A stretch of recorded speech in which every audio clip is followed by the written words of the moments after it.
Hey,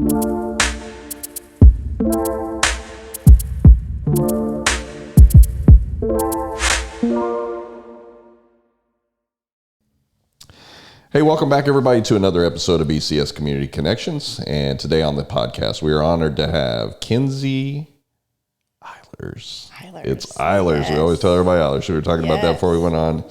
Some people call her Eilers. It's Eilers.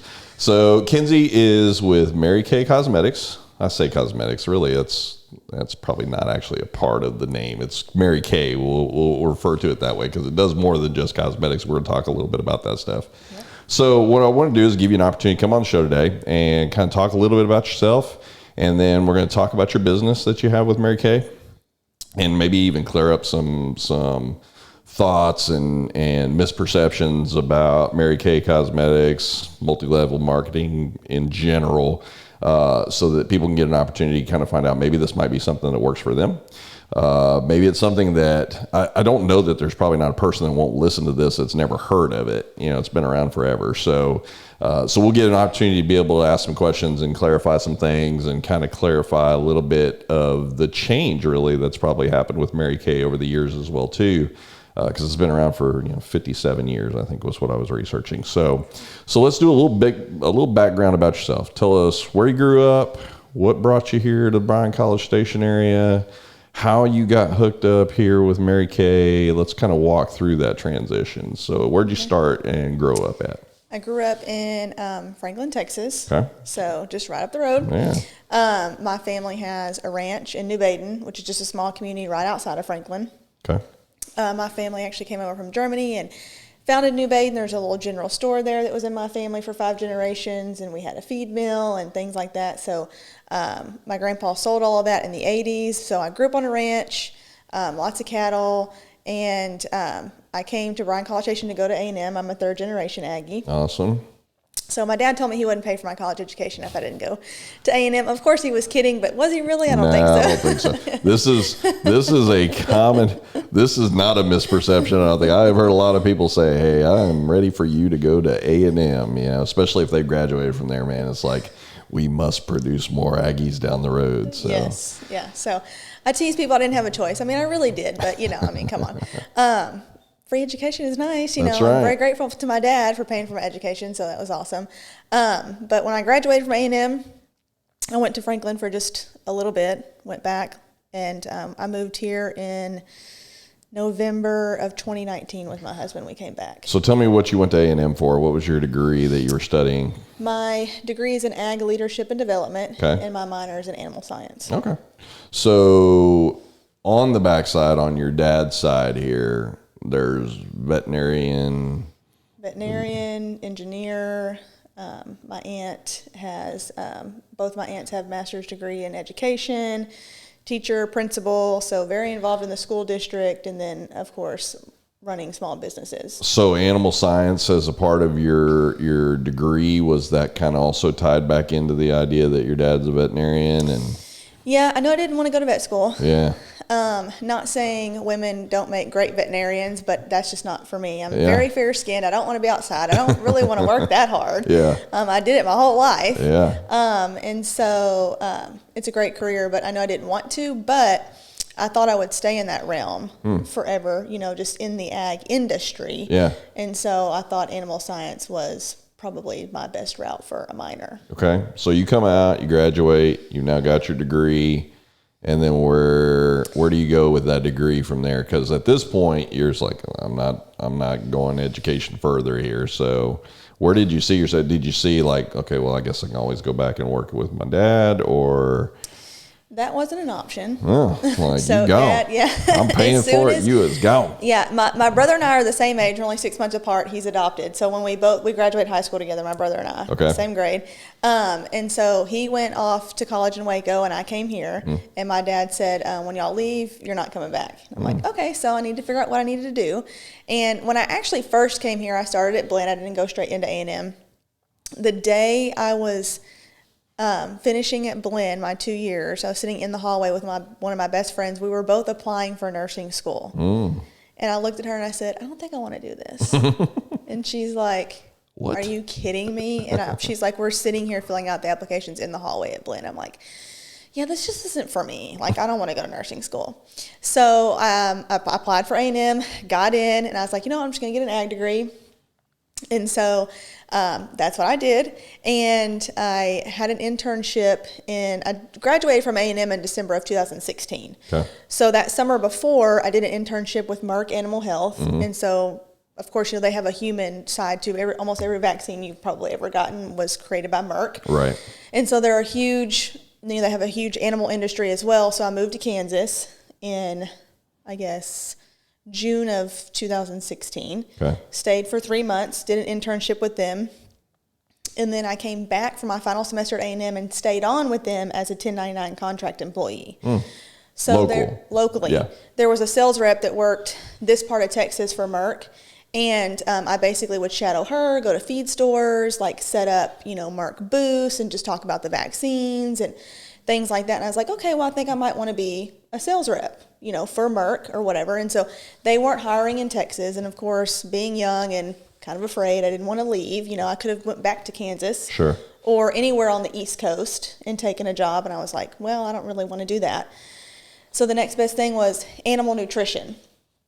So I found a job with ADM, which is one of the top 3 animal nutrition companies in the U.S. And they also have a human side. They're the #1 producer of flour in the U.S. And so I actually started my corporate job 2 weeks before I graduated. 2 months before I graduated from A&M. So I had already started. Yeah.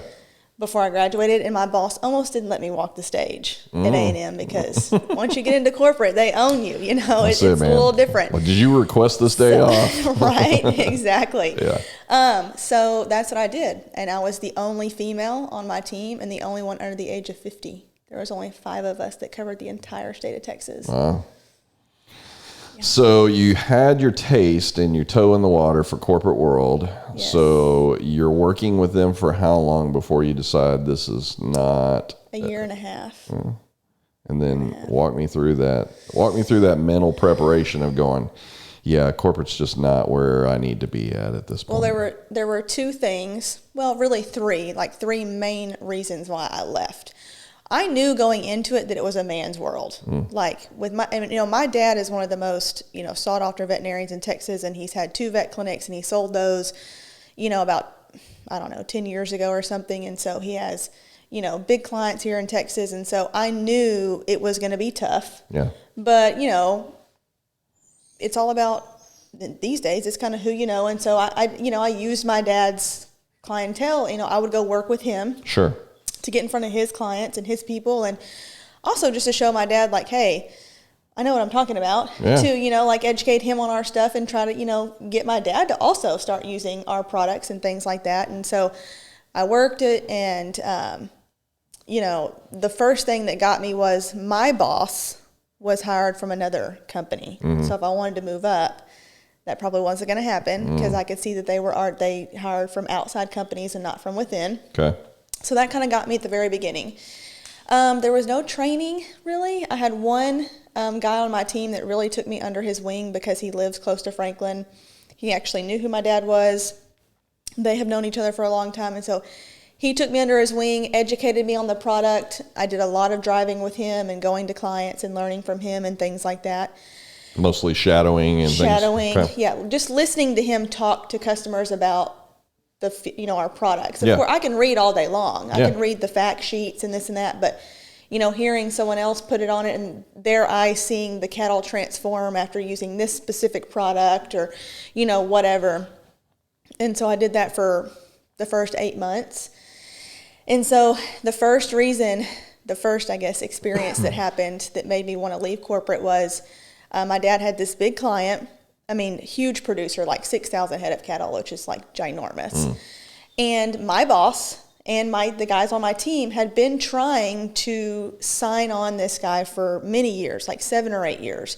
And so in the feed sales industry, when you have someone that big, we set them up as a, like a retailer kind of, like they can buy from us wholesale, like 18-wheeler truckloads of feed. They get like a premier status, basically, like they're premium compared to maybe where they end up putting other clients. They can buy the feed wholesale straight from us rather than going down to the local feed store. Gotcha. And buying from them. Yep. And so I had only been with ADM for 8 or 9 months, and my dad calls me and says, hey, I'm working so-and-so's cows today. We're going to be here. If you want to be in front of him, this is going to be your only chance if you want to meet him or whatever. So I said, okay. So I get dressed. I go. I'm working in the cow poop, in the chute. Like, I'm doing the work, too. I'm not just standing around. And so it took a couple of weeks, but by the end of it, I had him signed as, a dealer, someone that would just buy wholesale from us, 18-wheeler. We're talking about $30,000, $50,000 truckloads of feed, every month. Yeah. Put the application through. ADM approves it. My boss approves it. My boss calls me, and the very first question he asked me is, do you know what kind of beer he drinks? And I'm like, is that relevant to the conversation? Because it's really not. Yeah. How about a congratulations, way to go, do it again, go sign somebody else like that again. And I'm like, okay, well, that was the first, string for me, the first strike. I'm like, okay, well, this is more of a competition. It's not like a team feel, like it was more, because we did have territories. Sure. And so, but there was just a bunch of they were men and they played like men. And, it was bouncing in your territory and bouncing in mine and this and that. And so I'm like, okay, well, I'm not about that. So that was the first thing. And then a few months later, my brother has his first son and he lives in Midland, Odessa.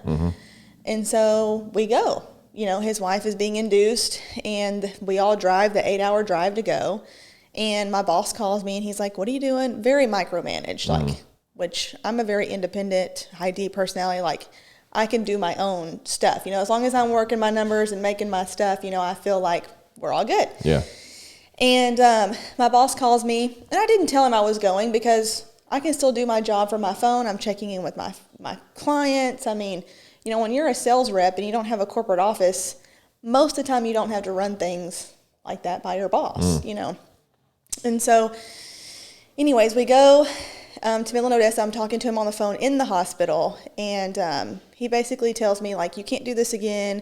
You need my permission to go see your family. If you're going to be out of your territory for more than 24 hours, I need to approve it, blah, blah, blah. And I'm like, well, this isn't taking vacation. This is just, I'm working from my phone. I'm still doing my job. You haven't gotten any complaints. Everything is running very smoothly.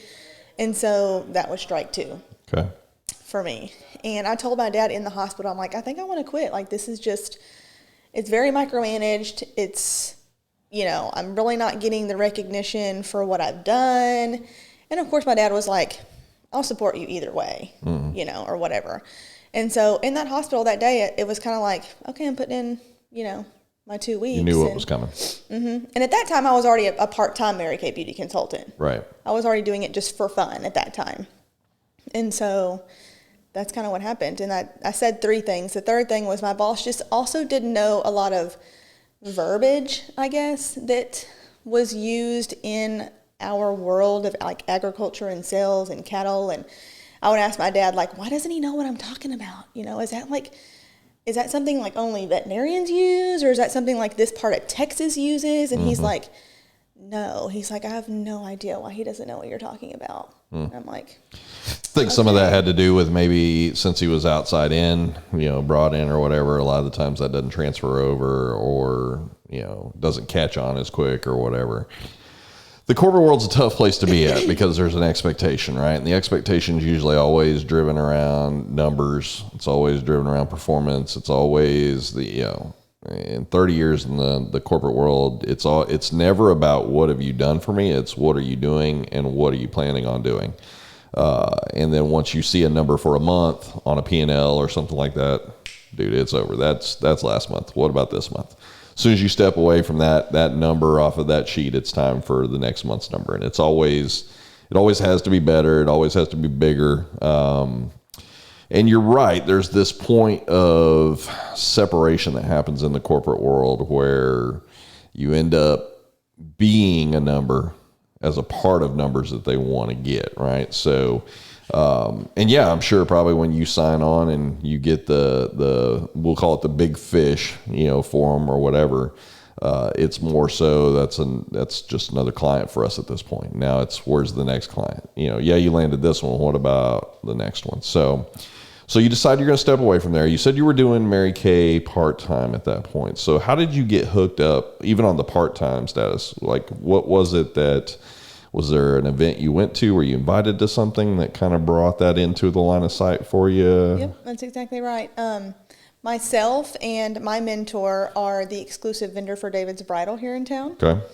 And so in January 29th, which is my birthday, of 2017, right after I had graduated, my cousin was getting married that year, and I was the maid of honor of her wedding. And so she went to David's Bridal, bought her dress there, and so every bride that registers there, we get a list of those brides. And my mentor was, of course, because I wasn't in Mary Kay at the time, every month, she lives in Waco, she would drive here, and we pre-COVID, of course, too, we had an event at the Hilton, a big bridal bash, basically. Right. So we got the list of the David's bridals, or she did at the time, and so I went with my cousin, big bridal Mary Kay event, and my mentor still tells people today, she's like, Kenzie walked in there with her starch jeans and her boots and cow poop all over her and a collared shirt, and she's like, look at her now, and I'm like, I just do not remember that day at all. I really don't. I don't. And so this was actually one of the biggest ones she had ever held, because it was herself and 10 other sales directors from Texas. Mm-hmm. I mean, there was like 120 of us there. So that's brides, bridesmaids, their parents. I mean, whoever they wanted to invite. Right. Each bride gets a gift. And of course, we're going over makeup tips and tricks and this and that. And what really got me was, those 10 sales directors had made like over, $8 or $9 million in commissions together over their career. And I'm a big money person. Sure. Like, money talks to me. And so I signed up that day. I was like, you know what? It'd be nice to have a little extra cash. I mean, my husband and I had just moved in together, because we had been dating for 8 years at that time. Right. We'd been together for 10. And so, but we'd never lived together. And so I just graduated A&M. We'd moved back to Franklin. And I was like, we need some furniture for the house. And so why not do it? So I did it. And, within my first 30 days, I had made enough money to buy us a California king size bed in cash. And I was like, okay, this is kind of fun. And also for me, it was a fun thing to get away from men, like my corporate job, and it's like men. How long and it's have cow you been poop. Married now? It's like cow poop, and it's starch jeans, and it's like collared shirts. And so Mary Kay was like my fun thing, and so that's how I got into it. So I was basically doing it just for fun. Yeah, no, I totally get it. So let's talk a little bit about Mary Kay. When we say Mary Kay, the first thing that people think of, obviously the first thing they think of is they think of cosmetic line, and then they think of the age of it, right? Yes. Because even myself, and doing some research prior to sitting down here with you on the podcast, I mean, this is going to sound terrible, and I don't mean to offend anybody in here, but this is, again, you talk about getting away from men. This is probably the reason why. Like, I always kind of associated Mary Kay with, I'll be PC here and say older women, your grandma, just say it. Yeah, blue hair or whatever. I mean, so I mean, that's just kind of how I've associated with it. It's kind of the same deal we were talking before we came on air about, like Avon. Like, it's an old company. Mary Kay's been around for 57 years. Started in 1963 by Mary Kay Ash, right? Yes. And boy, Mary Kay Ash, if you go on to Wikipedia and you look through the information on it, she fits exactly what I just described as what the image was of the company and of the customers and clients and things like that. And so, I mean, it's been around forever. It's been around. I can remember my mom going to, Mary Kay parties and things like that. I mean, so it's been going forever. Some of the things that I didn't know: headquartered out of Addison, Texas. Yes. Right.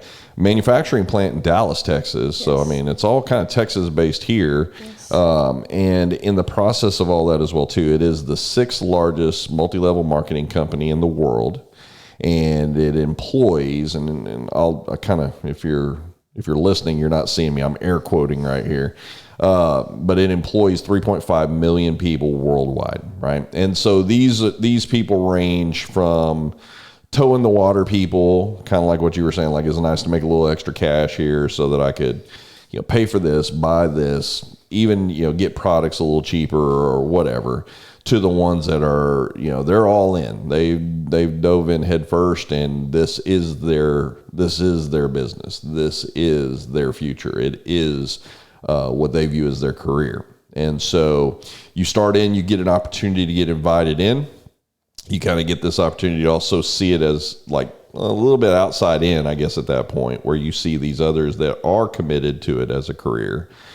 And then you also realize that it is, I don't think I'm surprising anybody here by saying it's a women-based company, right? I mean, it's from the starting at Mary Kay Ash to just in general, it is driven towards creating a potential opportunity for females, mostly females. I don't want to pigeonhole, because somewhere there'll be somebody in that $3.5 million that's probably a rock star male or something like that. But it is the idea of empowering women and giving them an opportunity to be able to step into something that they can make their own, and also be associated with a supporting group behind all of that as well. Yeah, and you'd be surprised really how many men are at the top of our company. So I think something the CEO's a man. Oh yeah, and so is the vice president. Yeah. And so a lot of people don't realize too the pioneer that Mary Kay Ash was as a woman. And so, in 1963 when she started this company, and unless you read her autobiography, you probably don't know this, but her husband died suddenly of a heart attack at the kitchen table 1 week before opening the doors of Mary Kay Cosmetics. And in the 60s, women could not go to the bank and borrow money. She needed her husband to borrow the money to start Mary Kay Cosmetics. Well, most women, would probably say, and she was in her late 40s, had been a single mother, had been passed over for promotions in corporate. I mean, she was not a young woman when she started this company. And so I think it's very empowering to know that, she moved forward even though her husband died. And so I think a lot of women would have just stopped in their tracks and said, oh, well, I guess I just shouldn't do this. I guess it's a sign that, I can't go borrow the money, so maybe I shouldn't. So her son loaned his mother his life savings of $5,000 at 20 years old to open this company. And so now 57 years later, we're a multi-billion-dollar company in over 40 countries. It's a pretty good investment. Started with $5,000. It's a pretty good investment by her son. I think what I read was at the time of her death, which I think was 2011, her accumulated wealth at that time was $98 million. So not too bad for a $5,000 investment there. Not. So, and her grandchildren run our company today. Awesome. We are a family-owned company. We're not traded in the stock market. Yeah, faith-based as well too, yes. Right? I think some people don't. I wasn't aware of that when we were sitting down talking. That it is a faith-based company as well. So you get this opportunity. You sign on Mary Kay Cosmetics. The one thing I guess before we get into that, talk about the multi-level marketing for just a little bit, because we were talking about this is also one of the oldest multi-level marketing companies that are out there as well too. And unfortunately, in today's environment, and really probably over the last 15 to 20 years, a lot of new MLMs have come into market, not necessarily in the vein of Mary Kay Cosmetics, but they've come into market, and a lot of those have brought with them some unscrupulous business methodologies and things like that. The first thing when people hear of an MLM company, it's like right out of the gate, man, they turn and they look at it. This has got to be a scam, because somebody at the top's getting really wealthy and the people at the bottom are they're riding their backs, And so what I want to do is kind of talk to that a little bit, because we want to kind of clarify that in the Mary Kay world, because in some of these other companies, and a lot of these other companies that we talked about in the last 10 to 15, 20 years that have popped up that have made news media stories about not being real reputable in the market or in the industry that they're trying to create. And I'm going to kind of say sell to people. And I really say sell to people, because in MLM is need people in, selling this stuff, and more people in. So it's this constant, we need to constantly be bringing people in to grow the business. And everybody's got whatever their levels, their achievements, and things that get set up as an MLM. So when you see a company like Mary Kay that has the years behind it, that has people who have, and again, we'll get into this further, but who have retired from the company, who have been successful and created a career, and who have shown what the company's intentions are.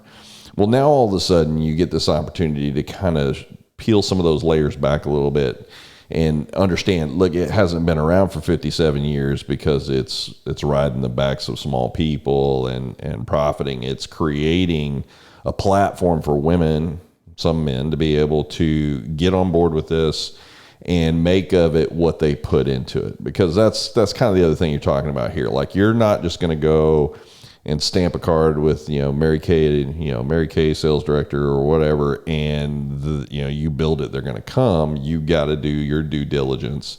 You've got to do your time. You've got to really go out and chase it. It's not just landing in your lap.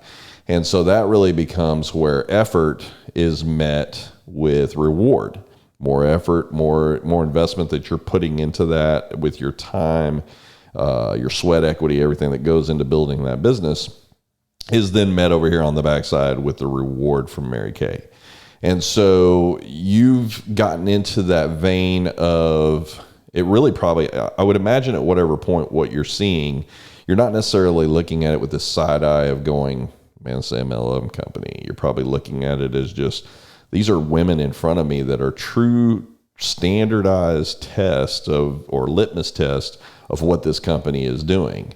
And so, and I'm not in for the BS part of it. So, I mean, you either are or you aren't. You're not trying to, sell ice to an Eskimo here either, but you are going to have to basically sit here and tell me, like, why this company. Like, I can see physically when you're around those women, you get to see, hear the good, bad, and the ugly. Because let's be honest, in any company, no matter what you're starting, whether it's a ground up company, whether you're joining on with a company, there's going to be the good, bad, and the ugly. Sure.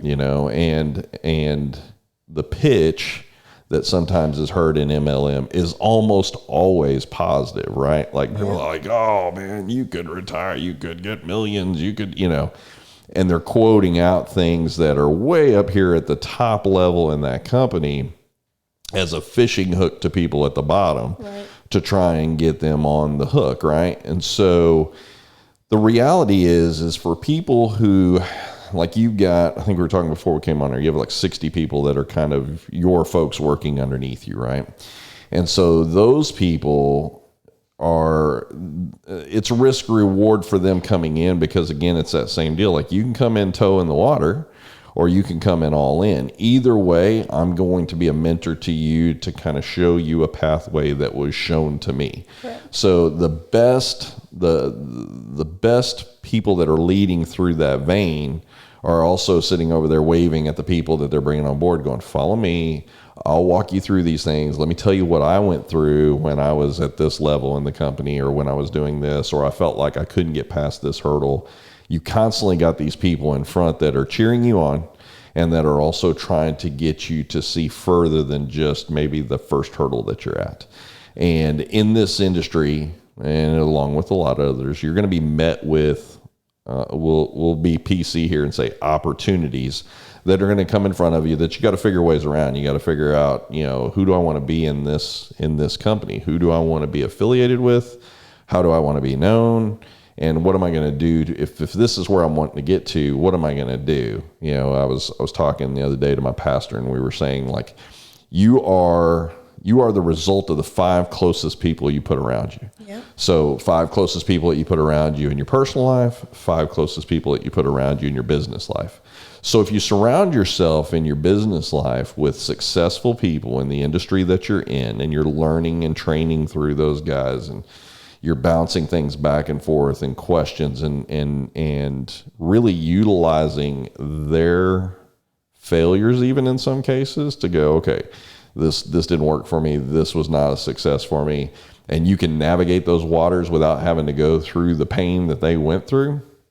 Even better for you if you're surrounding yourself with the 5 people who are successful, so that then you can emulate and create from there. Is that an accurate statement? Oh, yeah. I mean, because we'd say you didn't get to where you got to just fully on the idea of, like, listen, Kenzie out here on her own. I didn't need any help. I got it all done by myself. No. Well, I think the first something that's important to know about Mary Kay Ash is when she created this company, she created the marketing plan before anything else. And, I think a lot of these other new companies are more focused on the product, where she focused on the people. Right. And Mary Kay always said it was about people and love, not profit and loss. And so that is how she built this company, on people and love. We don't focus on profit and loss. Yeah.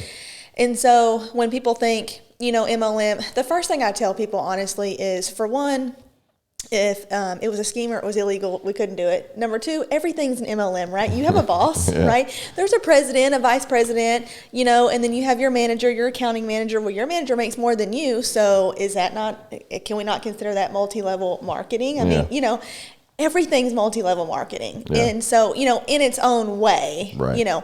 But in Mary Kay, and I don't know a whole lot about other multi-level marketing companies. I mean, I know a few, but, I don't know the details of them. But as far as Mary Kay goes, it's very important. And I tell people when I'm talking or interviewing a person or they're asking me about Mary Kay, I said, the very first thing you truly need to wrap your mind around is you work for you.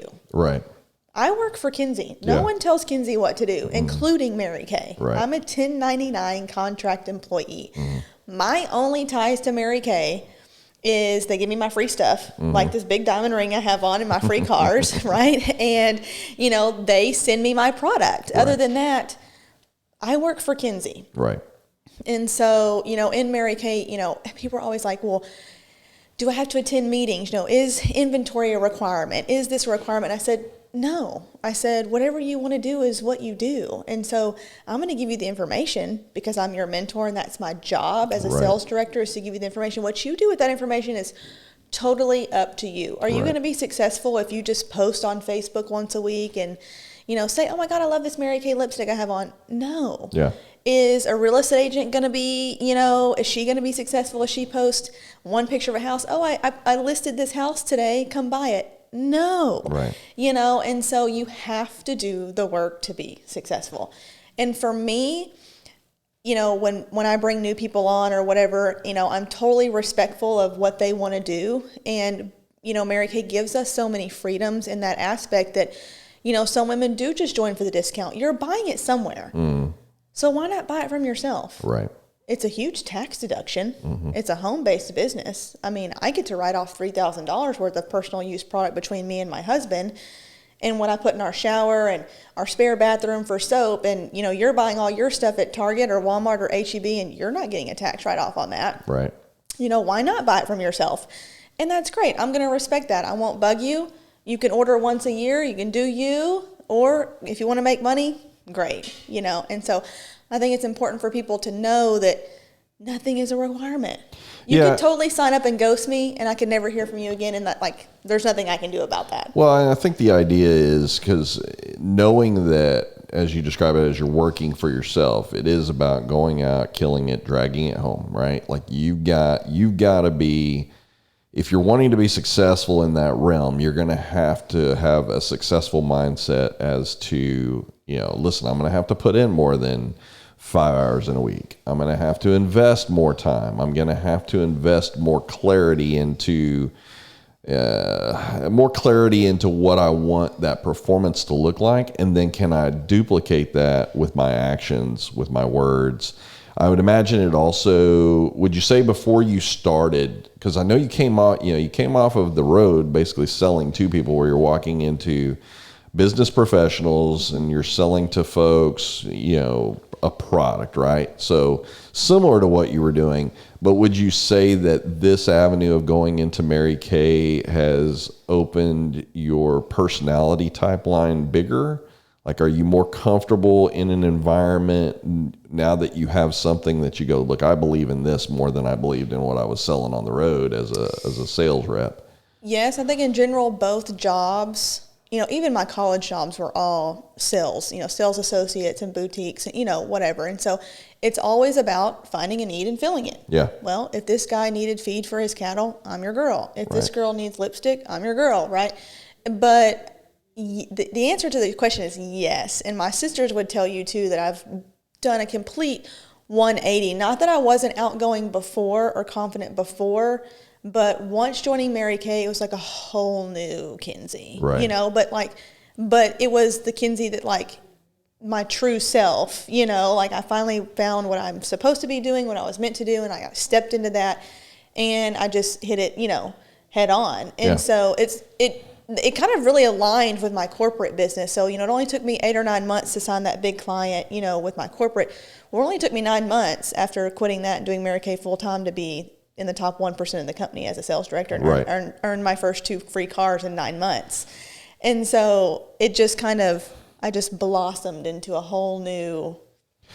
Well, and you're breaking some grounds of perception as well too. So again, like I was telling you earlier, when I think of Mary Kay and what I viewed as Mary Kay customer and Mary Kay rep, you know, and then I go on there and you'd signed up for the podcast and I go, okay, let me do some research, and I pull up Kenzie and I'm like, maybe this is the wrong Kenzie.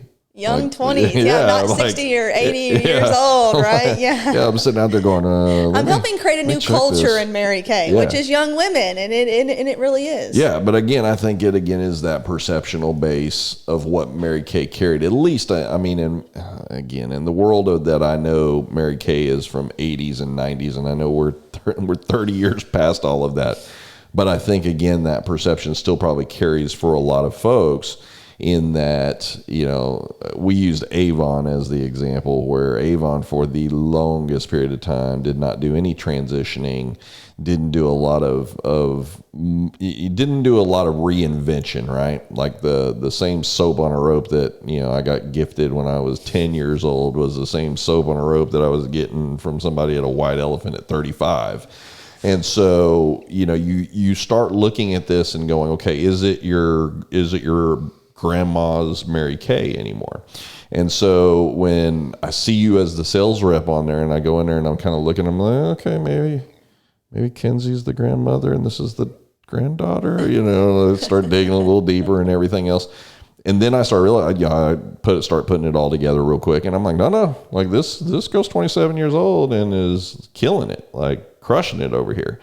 And then you start looking at these standards. Like I start backtracking through a lot of your posts. I start looking at things online for Mary Kay, and you no longer see that the vision that I had from 80s and 90s of, don't get offended with me, more mature women, by saying blue hairs or whatever, but you know, you don't see that anymore in the industry. You see people who fit a different role, and now all of a sudden it's you know, late 20s, 30s, early 40s is really kind of the set of women that you see. Driving pink Cadillacs, making 6 figures at 18. Well, I mean, like you posted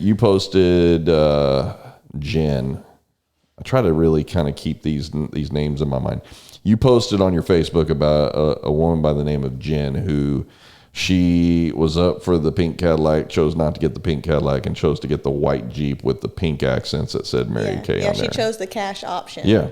Yeah, and then she just went and bought her own car. Yeah, and dyed her hair pink and all this other stuff that she's got with it. You know, so again, it's breaking the boundaries, and maybe even for Mary Kay, probably the reinvention of a company. It's probably happened a lot longer than what we're talking about here. You know, it's just nothing that's been in my line of sight to be able to visually see over the years. But then you start looking back at product lines of things that they're offering up, and that's kind of what's going to lead us into the next deal is so now that we've kind of laid the roadmap for why you got into Mary Kay, what you saw, people and mentors that were there to kind of help guide you into the process to get you started, it now becomes Mary Kay's change. Like since it's not your grandma's Mary Kay anymore, and it's now something that is a reinvention is probably not the right word. We're just still staying relevant to today's time. Yeah, definitely changing with the cultural changes, right? Because now in today's world, who is Mary Kay's competition? You know, is it going over and seeing, you know, this celebrity's line of makeup being sold in a Target or in a Walmart or at a CVS or whatever? Is it the Instagram followers that follow this one particular beauty guru, which can be male or female. I've learned all that these days. But, and so now all of a sudden, I think Mary Kay has kind of figured out like, okay, these are lines that we want to create. These are things that we don't necessarily want to be out there going, hey, come buy our $100 lipstick. They're sitting there going, we still want to make products that are great base products for women that aren't breaking the bank over here either. Correct. And then still being able to create things that are being sold through these celebrities at hundreds of dollars for a single product, even in some cases. Yes.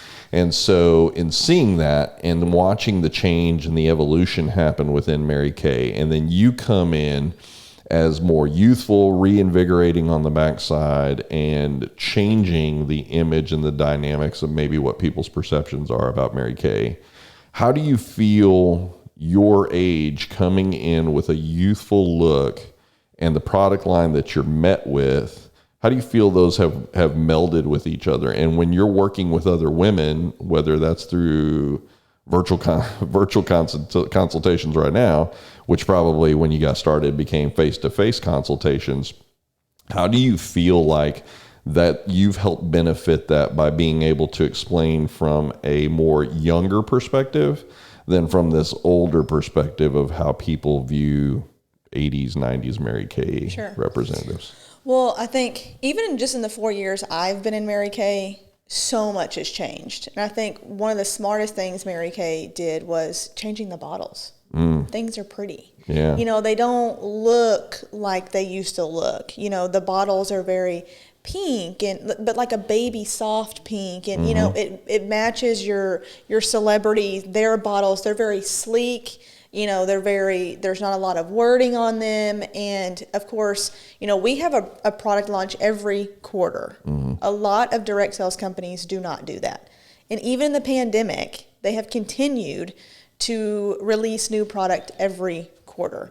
And so, they're staying very relevant as far as, like I'm sure you've seen eye patches, right? Everyone is like, the eye patches are like the thing, the charcoal mask is the thing. And so we've really honed in on creating products that are popular and that we see people are purchasing, and we even just got into derma cosmetics. So we just launched a retinol line. I mean, it's dermatologist grade retinol, and so we're staying very relevant with what people are wanting, what women are wanting, and what celebrities are putting out there. So just like you're saying, we're staying relevant. On the business side of it, like for me, when I joined Mary Kay, because we do a product launch every quarter, we as a consultant also have what's called the STAR program. And so every quarter, you can earn a prize or multiple prizes from Mary Kay. They send us a poster, and it's based on your sales per quarter. And there's stuff on there like, Ninja blenders and coffee makers and Apple Watches and iPads and TVs and Peloton, but, all kinds of stuff like that. But they've also made relationships with companies that target younger women. So this is a fun fact if you didn't know, like Kendra Scott. Surely you know what Kendra Scott is, right? Kendra Scott jewelry. I'm sure your wife wears some. I'm sure you spend lots of money at Kendra Scott. I don't know that I'd go that far, but let's just say I have spent money at Kendra Scott. There you go. Okay. Well, if you didn't know, Kendra Scott's mom was a Mary Kay sales director. Was not aware. And Kendra Scott has done an interview for Mary Kay before and talked about this, and it's on her YouTube channel, and you can go watch it. And she was so inspired by watching her mother build a Mary Kay business out of their laundry room. That is how she started Kendra Scott, her jewelry line, and became an entrepreneur. Well, Mary Kay actually has a relationship with her, and Kendra Scott designs jewelry specifically for us. Wow. So I have Kendra Scott pieces that no one else could ever get that she's designed specifically for Mary Kay women. She uses all Mary Kay product. And so we are rewarded with Kendra Scott jewelry from Mary Kay. They also have great, relationships with designers. I have several Ted Baker and Kate Spade, designer bags, which are hundreds of dollars. Something I would never buy for myself. Right. And so they're staying very relevant as far as prizes, rewards on the backside for like the sales force, and then they're also staying relevant on, okay, what product are we putting out this quarter? What do we want the bottles to look like? And then as far as customers go, we like to laugh and say we're the Amazon of cosmetics. Because, we do get to keep inventory.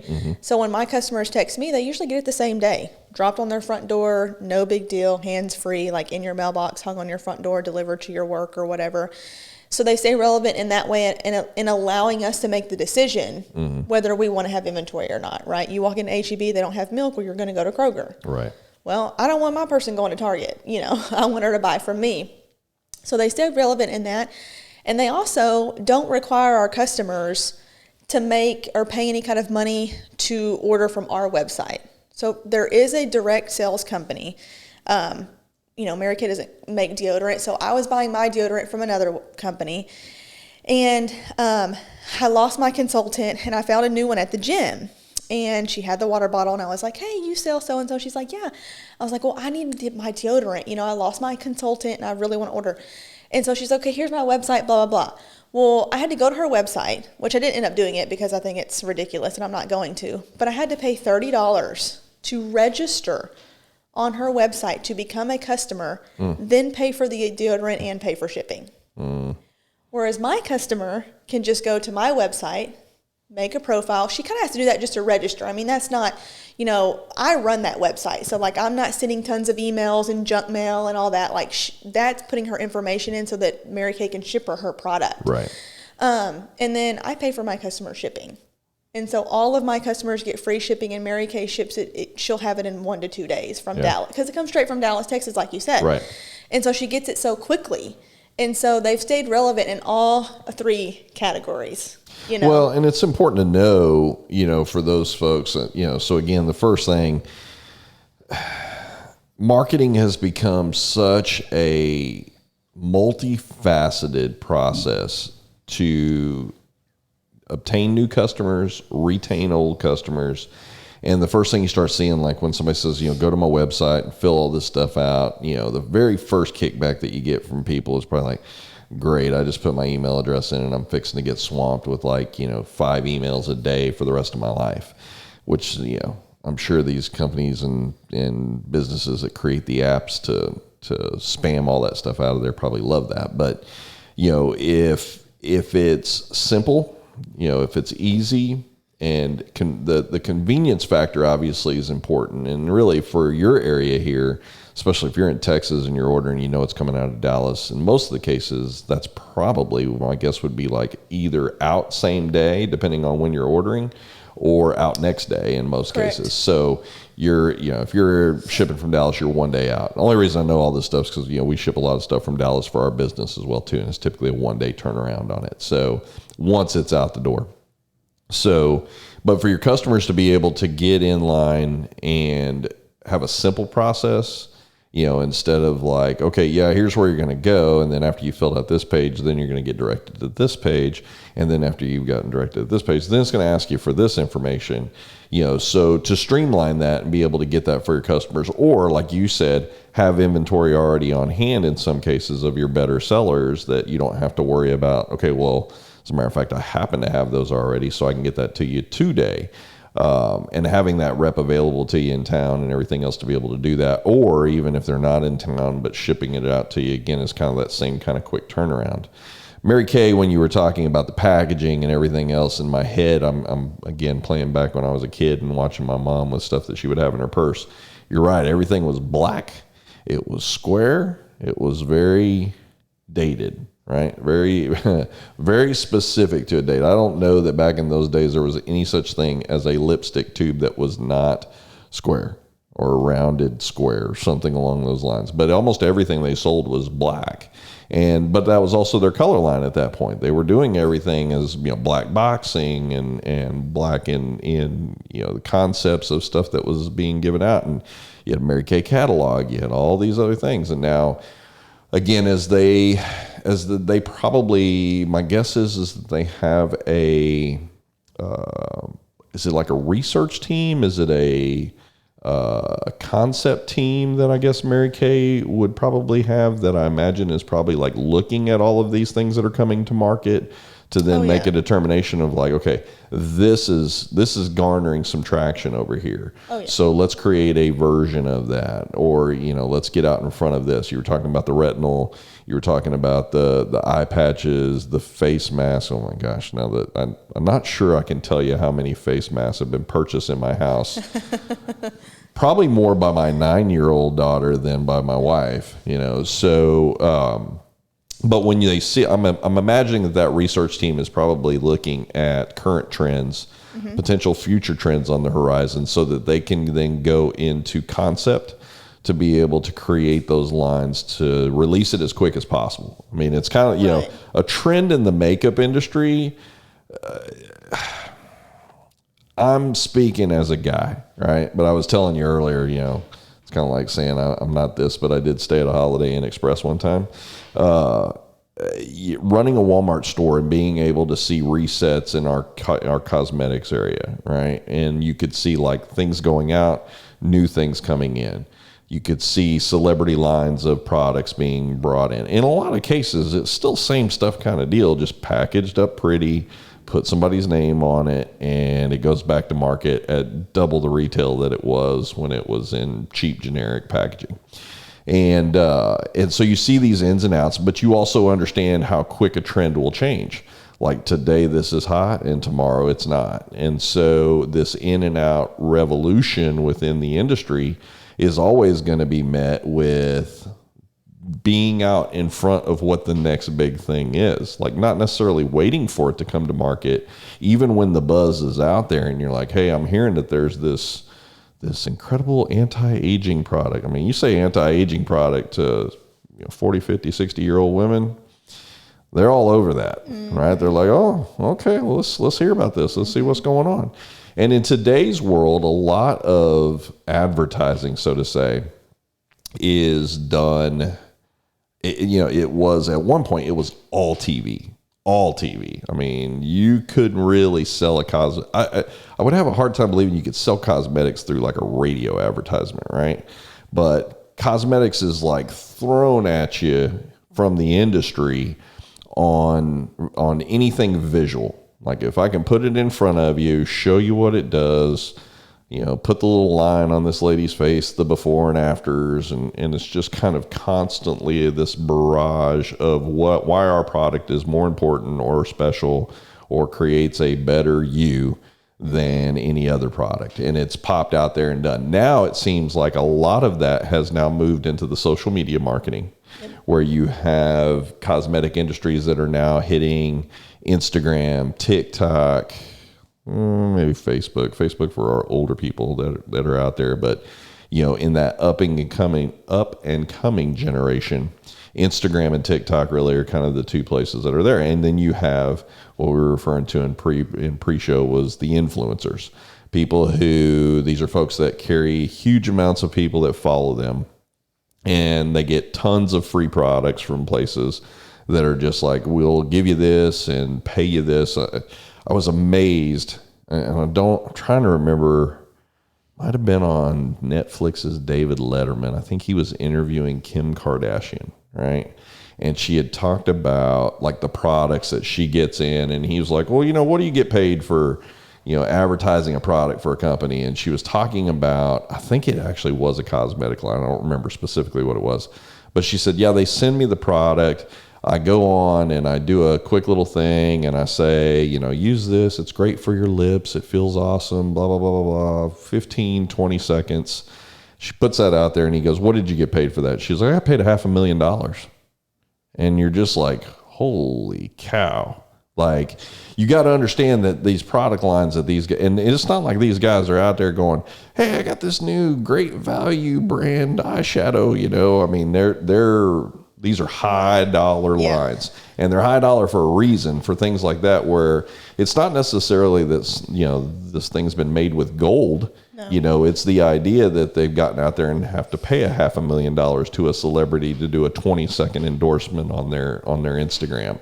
Well, I tell people all the time, I'm like, as beautiful as Jennifer Aniston is, girl, she is not using Aveeno on her face. Okay? I'm sorry, but she is not She's using it for her bank account. She's also not using Neutrogena hyaluronic acid. Yeah. I'm sorry. Like, so, But this makes my bank account so smooth and soft. Yeah. It's just, people are so funny when it comes to that.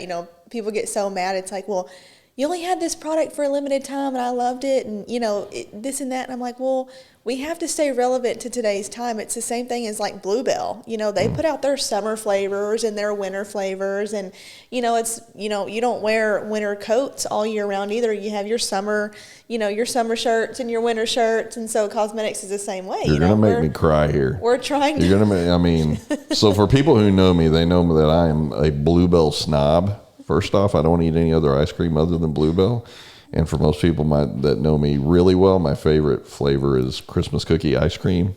So I'm always sad when Christmas goes away. And although during the pandemic, they carried this thing in, they realized like we were all holed up at home. And so you could still get Christmas cookie ice cream in March and April. I was like, yes, let's keep this going. Yeah. Side note there for what it was worth. That was totally off topic of anything we were talking about here. But so do you feel like Mary Kay meets a good starting and middle point for people who they don't necessarily want to come out of pocket for a $50, lipstick or a $75 eyeliner or whatever, that is the next hot thing? Do you feel like Mary Kay really works to try and meet a market of value, like what you get for the price that you're paying? Or do you feel like they're not going to be the cheapest brand, but they're also not going to be the most expensive? They're kind of right there in that center point. Yeah, you'd be surprised how many people, of course I won't hold this against you because you just don't know, but an eyeliner would never cost $75, okay, just for everyone watching. Our eyeliner is $12, okay? That's real, but, Listen, I go on Amazon, I will find an eyeliner for $75 somewhere. Sure Mary Kay doesn't have any though, but okay. No, yeah, it just, I think people in their mind, they've told themselves that Mary Kay is this expensive product line, right? And they really don't look at the dollar amount, and so, I've had friends, so many friends. For example, I have a customer right now. She was buying a translucent powder, okay? All of you women listening, you know what that is. It's a white powder that just sets your makeup. She was paying $35 at Ulta for a little bitty thing of translucent powder, right? Well, she had a party and everything, and she's like, well, Mary Kay's just so expensive. Like, I don't think I want to buy anything. I'm like, okay, girl, well, just tell me, like, what you would love. Like, just tell me what you love in your makeup bag, and I just want to see if we have it, and I want to compare the price for you. And our translucent powder is $16, and her jaw hit the floor. And she was like, are you kidding me? And I'm like, no, it's not, as expensive as what you would think it is. And so... But also something a lot of people don't realize, again, because you have a lot of people who don't want to give you the opportunity to tell you how the Mary Kay business is run, because like I said, we all work for ourselves. So every Mary Kay beauty consultant runs her business differently. Right. And I think so many people have had bad experiences. They say, well, I had a bad experience with this girl and I don't want, and I'm like, well, I'm not that girl. Right. And so you mentioned, as far as price and people not wanting to pay out of pocket for this or that.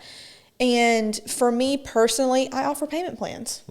And I don't have to do that, but I do that because I care about you. Right. I care about her. I want her to have the skincare or the color cosmetics that she wants, that she truly, truly wants, that makes her feel beautiful or makes her skin not break out or makes her feel most confident.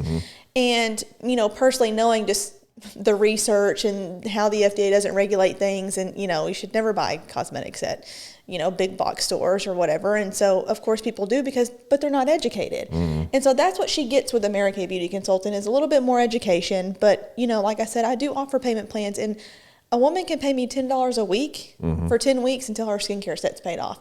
And when she pays me 50%, she gets her skincare set, because at that point, I'm not losing any money. Right. I'm not making any money, but I'm not losing any money. Right. And so I offer that to my customers who need it. And I do have customers who take advantage of it because it's the only thing that works for them. And they appreciate that I can offer that to them, because if you go put something on layaway at Walmart, you're not walking away with it until it's paid for at 100%. Right.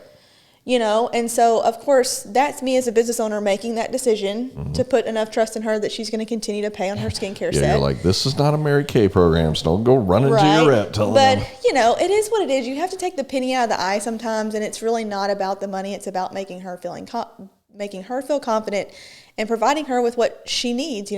She has a want and a need, and I'm here to fill it. So the other challenge I would imagine, because I know, being married 25 years and watching my wife put makeup on, my wife has her go-tos, right? They're specific things, like this is the brand I've always bought. How do you see yourself overcoming a hurdle where you're trying to convince a woman who's, I'll just throw out a name line. We'll say they've used Clinique, whatever, facial powder every year for the last 5 years. How do you work to break down that habit? Because that's really kind of what it is. And in order to give them a line of sight into something, maybe it's cheaper, maybe it's not cheaper, maybe it's a higher end quality product than what they're getting for the same kind of value money-wise. How do you get that in front of that customer? How do you give them an opportunity to be able to test that stuff to find out, like, hey, listen, this is, like you said earlier, we were talking, this is not your grandma's Mary Kay anymore. So there are several ways. Usually I start with education, because I think women often don't realize that the Clinique that they're buying at Macy's was made in the same factory somewhere overseas as the foundation they can buy at Walmart for $7. Okay. So it's all made in the same place, Slap a different name on it. Correct. Yeah. So you're paying for something that's really not much better probably than what you can find at Walmart or Target for a fraction of the price, right? Okay. Whereas Mary Kay is made here in Texas in our own manufacturing facility there in Louisville, right outside of Dallas. And, our standards are very high for research and things like that. So I start with education, for one. Number two, I start with, I am a small business. And when you spend money with me, this money stays in this community. This is where I live. This is where I also spend my money that I make, working my Mary Kay business. So it's important to support locally owned businesses. Right. Education. So then I also start with, you do get to try before you buy, and so I have almost everything there is to have in demo. And so if I know her really, really well, I'll just send it home with her, because of COVID. Usually, before we were meeting in person, and I would spend an hour or two and she can try whatever she wants. Wear it for the day. We'll do her makeup, wear it for the day, see if you love it, see how it wears, whatever. And then with COVID, if it's someone I really trust, I may, if I don't have a sample, I may send her the whole demo thing of the cleanser or the powder or whatever. I said, try it for a couple days, bring it back, Those are things that are easy to sanitize, Right. But also we have a 100% satisfaction guarantee. And so some companies, or I would say most companies, have like a 30-day, 60-day, 90-day guarantee, money back. Right. Well, ours is a lifetime. So let's say, you bought your wife a lip gloss, right? And she used it and she tried to love it because she wanted to make you feel good because you picked the color. She uses it for 3 or 4 months and she's like, I really just don't like this color. Right. Because if you do purchase something for your wife, I'm putting a handwritten note in there letting her know, hey, you can return this at any point. The lip gloss can literally be empty and I don't have a choice. And so it doesn't cost you anything. It doesn't cost me anything. So Mary Kay is very gracious. I don't even know how millions of dollars they spend a year in returned product. Right. So your wife is going to come to me and say, Kenzie, I really don't like this shade. It's pink. I'd rather have, a neutral. And I'm going to say, okay, great. Give that one back to me. And there's a number on the bottom. I'm going to shoot Mary Kay, in my portal. I'm going to do a return product and we're going to pick the shade she wants. And they're going to ship it straight to me for free. And I'm going to hand her a brand new one in a different shade for free. No cost to you, no cost to me. Mary Kay just swapped them. And so it could literally, she could return it 2 years later.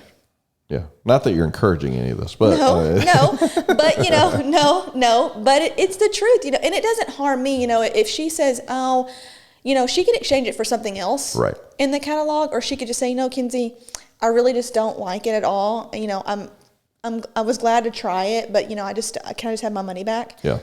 I have to give her money back, but that new one that Mary Kay sent me, I'm going to put on my shelf. And so when I do sell that, then I've made my money back. Gotcha. So you had touched base on COVID. We'll hop over to that here because I'm sure with you starting in, now being in 4 years, you said? Did I catch that? So now being in 4 years and having a lot of in-person consultation, a lot of in-person, I'm going to say this wrong. I already know I'm going to say this wrong. It's like Mary Kay parties? A party. Okay. I just want to make sure. Party, class, session. Yeah. We say party. I didn't know what the official term was for it. I know back, again, in the 80s and stuff, watching my mom go to these things, they were Mary Kay parties. Anyway, party and COVID don't go together, in 2020. So tell me about what the change looked like for you, where you were in the process of showing up in people's homes or creating a location where everybody was coming to for an event that was being held by one of your people that purchases from you. They invite their friends. Everybody gets to come. They're passing stuff around. Everybody's kind of, ooh and ah, and over all this other stuff. Oh, girl, you got to try this over here. And now all of a sudden that comes to, I would imagine, a screeching halt. Oh, yeah. And so now you're quarantined up. People learn how to do really good bun hairs and all that stuff being at home. And do you see a drop-off in demand for product now that people are kind of quarantined up and they don't necessarily have to put on their best face, so to say, to go out and go do things? Or that you're not getting that in-person, one-on-one contact anymore, or even one-on 15, 20 people contact. How do you manipulate that in the post-COVID world? I think we were talking, did you go virtual? So this is where it gets really real for me personally when COVID hit. So, April of 2020 would have been, or it was the anniversary, my very first year as a sales director at Mary Kay. Yeah. So in that first year, Mary Kay measures, you have a debuting class of sales directors. And so usually there's 4 sectors of Mary Kay, 4 different seminars basically. And so over those 4 seminars or classes, there was 200 or 300 of us sales directors that debuted in April of 2019. Right? That's when we debuted as a sales director. Right. So that first year, right, April 2020 gets here and COVID had just hit. And so it's my very first year. And so they rank you in those, in your class, right? So over the 4 classes, I was number 3 in the nation. But in my 1 division seminar, I was number 1. So in March, Mary Kay Corporate was supposed to come down and film me and my unit, and we were going to do this reco video for our next conference. And so anyways, we got all these rewards for being top in our class and top 3 in the nation, all this stuff, right? Well, we were on such a high right before COVID. So, January and February of 2020 were coming up, and we were just booming. I was doing facial atrophy. Every day there was somebody in my house, whether it was one person or it was a party. And so it was just booming, booming, booming. Well, then COVID hit, and then, corporate says, we're not coming. April 1st hits, you're number 1 in your division, you're top 3 overall. And, recognition is a big thing in Mary Kay, and I didn't get any I feed off of it. Not that I need it, but when I'm in at a Mary Kay seminar and I was supposed to walk the stage and pick up this diamond ring, all these things, and it just came to a screeching halt, like you said, Right. And for me, I feed off of that. I don't need people to tell me I'm doing a good job. I know I'm doing a good job, but when you're in front of 5,000 women and you were just number 3 in the nation, it's okay, hello, I'm on stage, And so COVID hit, and I just completely sat down. It hit, and I just did nothing. I was I do not want to do virtual. I want to be in person. There were so many unknowns. So many crazy things happened. And then in April, I totaled my Mary Kay car. I was in a car accident, right in the middle of lockdown.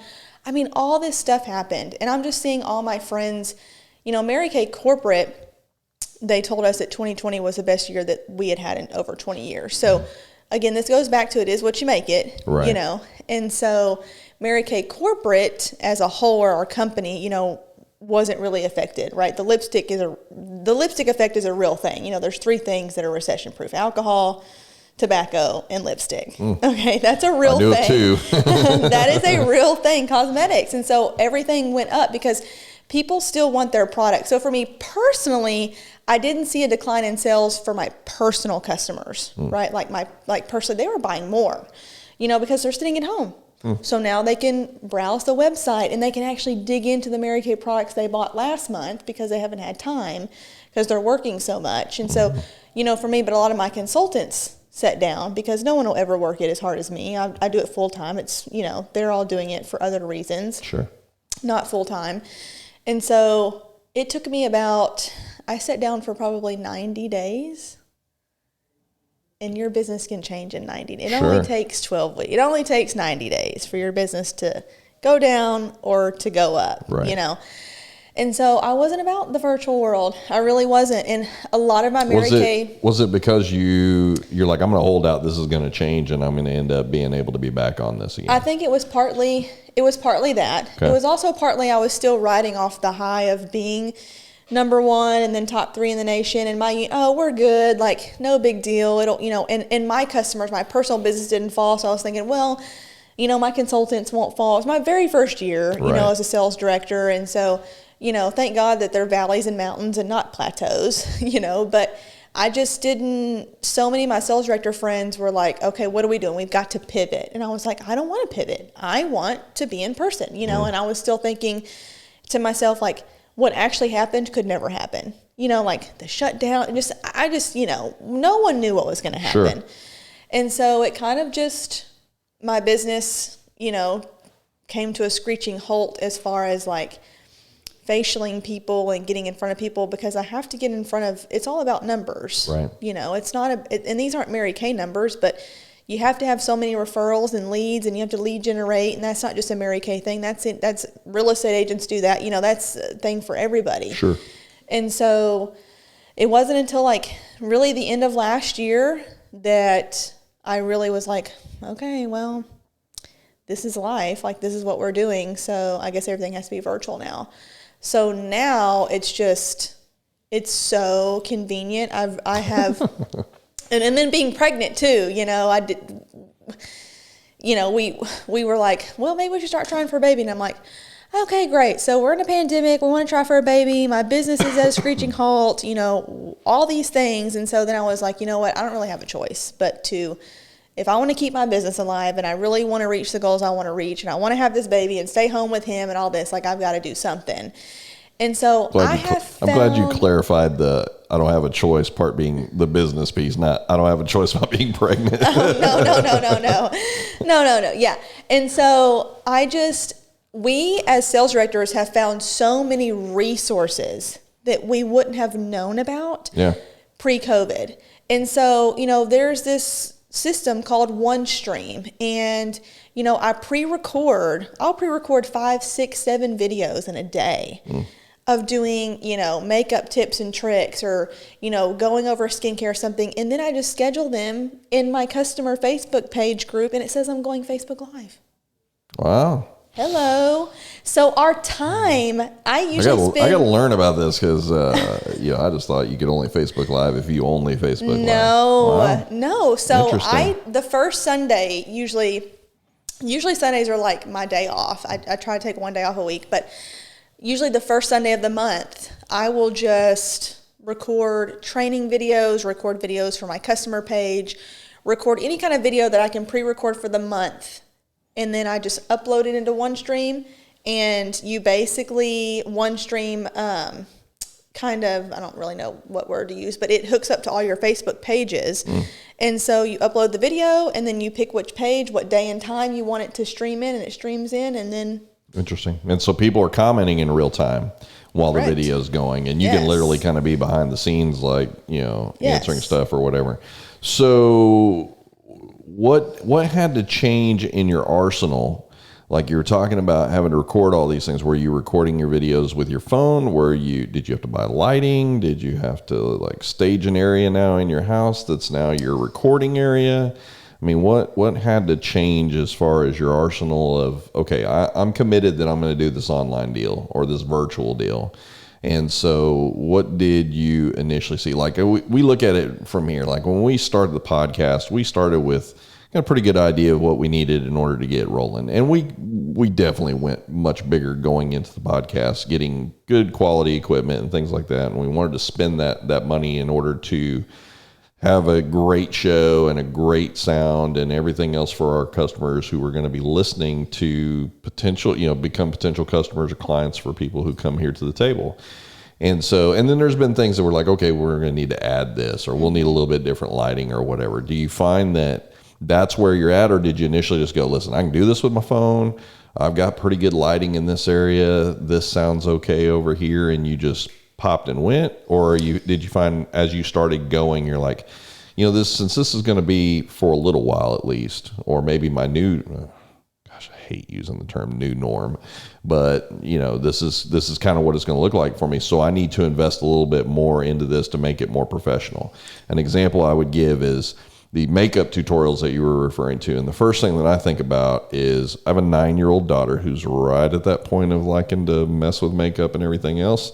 And every single video is somebody with a light circle, and they've got their camera kind of stuck in there, and they're, as they're doing their stuff and talking at the same time. Mm-hmm. So did you have to include that in your arsenal when you started up, or is this something as you were like, during that time of going, okay, this is where I'm going to have to go, so let me do some research into it, start seeing how people were setting things up that gave the best visual? Because it is a visual for you. Mm-hmm. Like if you're doing virtual, it becomes even more important for color and visual to be right at the forefront for your potential clients that are there watching this go down, right? Sure, yeah. So I already had a ring light. Those have been a thing, for a few years now. Right. I had a ring light, and of course I could do all this from my phone. I was previously doing it from my phone, or my computer, just kind of depended on where I was, the day, the evening, whatever. And so, pre-COVID, the thing was that we were actually doing it live. So like I do my training videos every Wednesday night at 8 p.m. So every Wednesday night at 8 p.m. I was actually legit sitting either in front of my phone or my computer or whatever, And so then when I got pregnant, I was like, I really can't do this. And we're already virtual, so I need to figure out how I can make this work for me. Right. So then it was the OneStream. So that was my first investment. It's like $30 a month. Of course, you can get like premium plans and stuff. Like, the different plans only allow for so many videos and so many groups on Facebook and that kind of thing. But that's what I needed. And I said, okay, well, I'm going to make that investment. Right. And so then my computer crashed, like right in the middle of COVID. And so I had to get a new computer. So I had my cousin who's a total tech guru. I was like, okay, this is what I need. And I had a laptop at the time. I had a Mac, and I've always been a Mac user. Mm. I was like, I'm tired of the laptop because it takes me away from my desk. Yeah. For one. Like I sit on the couch and I get comfortable, and now I'm pregnant, and I'm like, I don't want a laptop. This rests really nice on this pregnant belly right here. Yeah. And as I've gotten bigger too, I'm kind of like, okay, now food is starting to catch down here and stuff too, And I'm like, thank God I don't have a laptop or an iPad. Yeah, right. And so I told him, I said, I want a really nice desktop. I said, but I also need a web camera. Right. And here's what I'm going to be doing. I've got my ring light. Mm-hmm. I've got bright lighting in my office. And so some of us Mary Kay sales directors have, backdrops like you've got here. I mean, and, I've researched, you can get PVC pipe, and literally just like hot glue, like fabric from Joann's Fabric, and just roll them up, and have 5 or 6 different ones and unroll them and hook them. And, I was going to do that. And then I was like, nah, I don't want to do that. You're taking me back. So I interviewed Bo at ABC Pest and Control. He was one of my first video interviews. And so for people who are looking at this, I'm going to give away my secret here because everybody seems to think like, oh, is that a green screen back wall? And it's like, no, it's like this little fabric, like when you touch it. But it looks really good, on the camera and everything. It sets up well and everything else. This wasn't in for Bo's recording. Like it was one day behind Bo's recording. And so I literally had fabric from Hobby Lobby, like draped into the backdrop. And it looked like I had fabric from Hobby Lobby draped in the background. So, well, I'm sorry, man. But what was funny was, as you're saying that, everybody's going to have a different perception of visual of what they think is important, I guess, for their clients as well, too, right? So you're thinking in terms of, look, I want to upgrade my computer base. I still want to have these other things that I can drop down. And quite honestly, I mean, they make some crazy stuff now. Like for these gamers that are out there, they've got like the little swivel chairs, and there's literally like this little green screen ring that goes behind them. It just clips onto their chair. It's crazy. And I'm like, man, So again, and again, probably in non-post-COVID world, these things are things that probably weren't even thought of, and now everybody's streaming and everybody's online and you're doing everything virtually, and so people are constantly kind of looking at upgrading, or man, you can Pinterest things as well to see like what's a good way to set stuff up on Pinterest. And for me, it was just more about the quality of the video.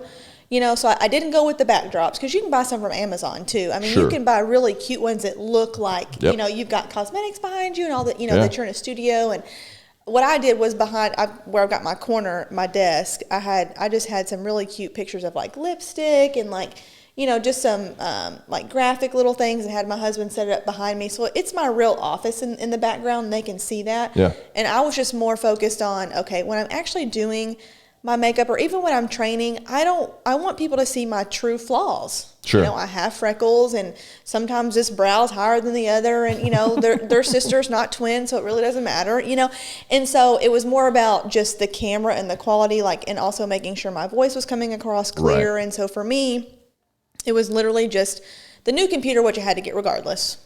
I had to get that. And then so I said, you know what, while I was getting it, I told my cousin, research me a web camera. This is what I want to do. He found me a great one. And so those are really the only investments, that I had to make. I had the ring light already. The computer was not an option. Sure. And it's a business write-off, so whatever. And so the camera was really, I feel like, my only added expense for COVID, just to make things a little more, clear and better. And of course the computer had a camera on it, but it's always better to just buy one that you can clip on that's a little better quality, a little HD Logitech or something. So you're virtual now, you're creating these video training sessions that you're now posting up. Zoom meetings, are you pulling in where they're group clients, I guess, where you go, okay, you and your girlfriends or whatever, we're going to have a deal at this time? Is that how that looks? Or tell me how those Zoom parties?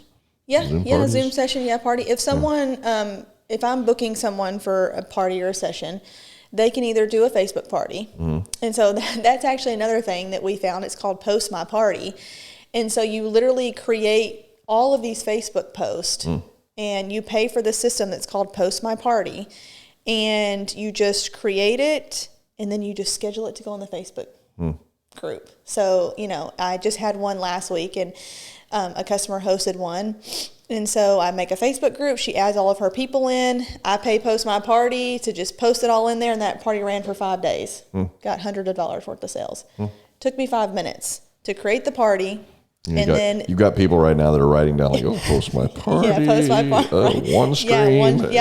So then, you have to buy your balance. And if I'm going to grow and get in my Cadillac and stuff, you have to, as a business owner, make these decisions. And so, anyway, so it posted in there. So that party ran for 5 days. And then all I'm having to do is go in every day and look at their comments and comment back. And heck, that was easy. I just made several $100s off of maybe 30 minutes of work. Sure. Right.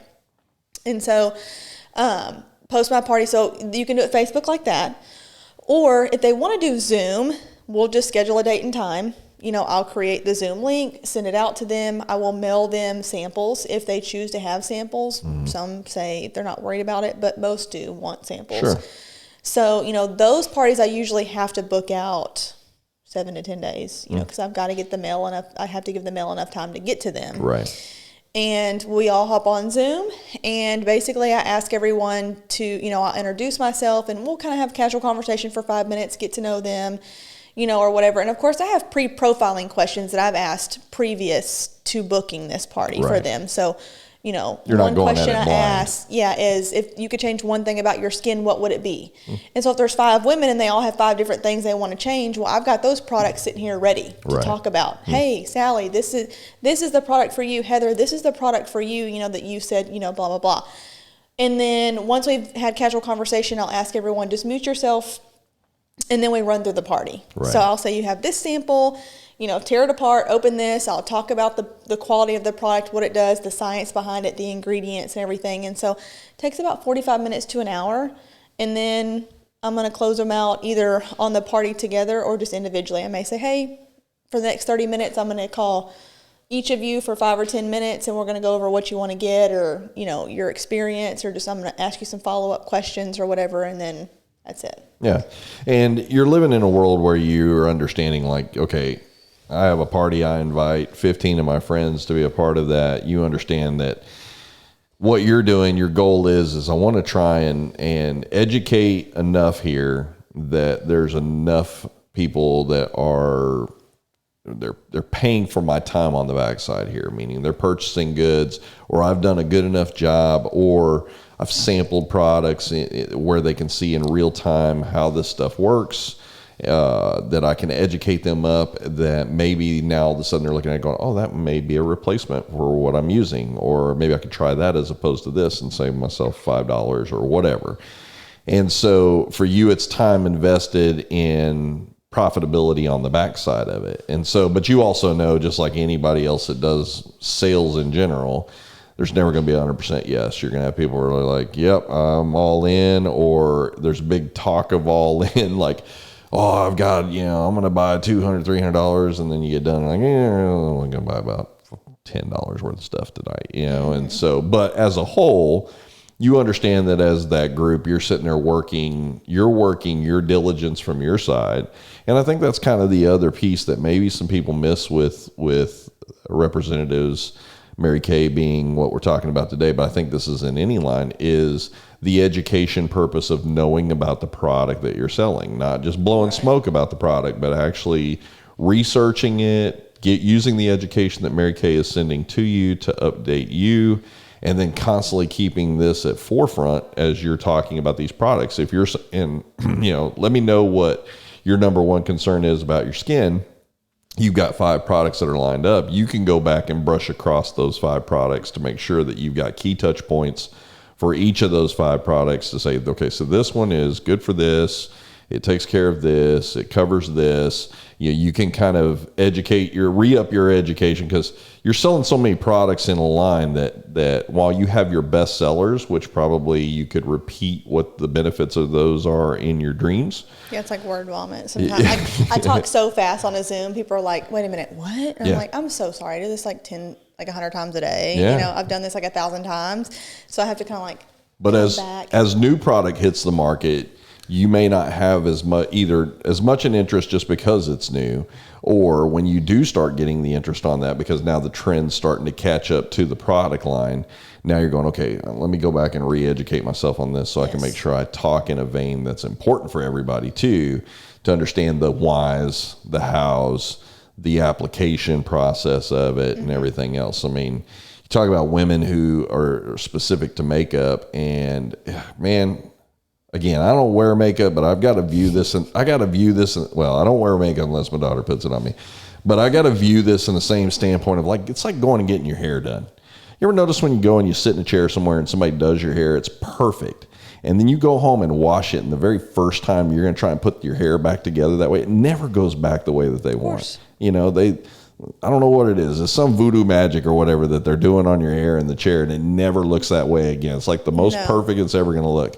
And so I would imagine that in some cases for some women, you know, makeup's going to kind of be a little bit of that way as well too. If you go somewhere and you sit down at a place where they do it, or I come to you in person and you're walking me through this and applying it for me and everything else and showing me how to do it, to replicate that sometimes is more difficult on the backside, to replicate it exactly how it was put on or in the order that it was put on. So educational videos for you become important, because then they can also reference back to that video at any given time too. Like, man, what did she say step 3 was when you're doing this particular product, or when you're putting this on, and does this go before, does this go after? Am I supposed to wait for a period of time before I go with the next layer on top, or what?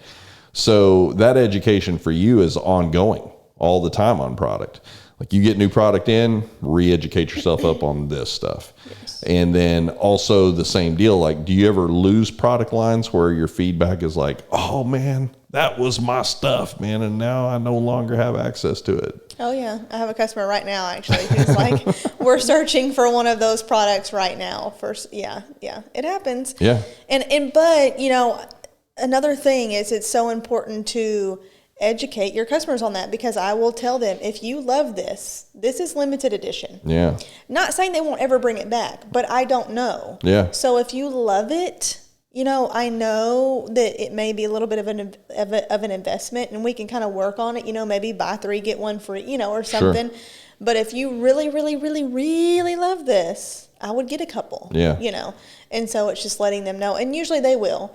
And 2, though, for me, that's why it's important when we have a product launch to learn it so quickly, order it for myself as soon as I can, start wearing it myself as soon as I can, and then sell as much as I can. And then I can get a feel for my own customers if they're going to love it or not. And if they love it, well, then I can invest in my business and get and kind of, you know, put some with my inventory, spend a couple $100 and stack my shelf up with it and say, okay, I've got enough to last for the next 12 months, you know, for my customers as they want to reorder it. Well, your sales trends are going to dictate that as well, too. When you're sitting there looking at it going, listen, I sold, you know, this percentage increase of this over last year, so I need to put more of this back or have it readily available, because I get asked more often for this and this and this than I do for any of these other product lines.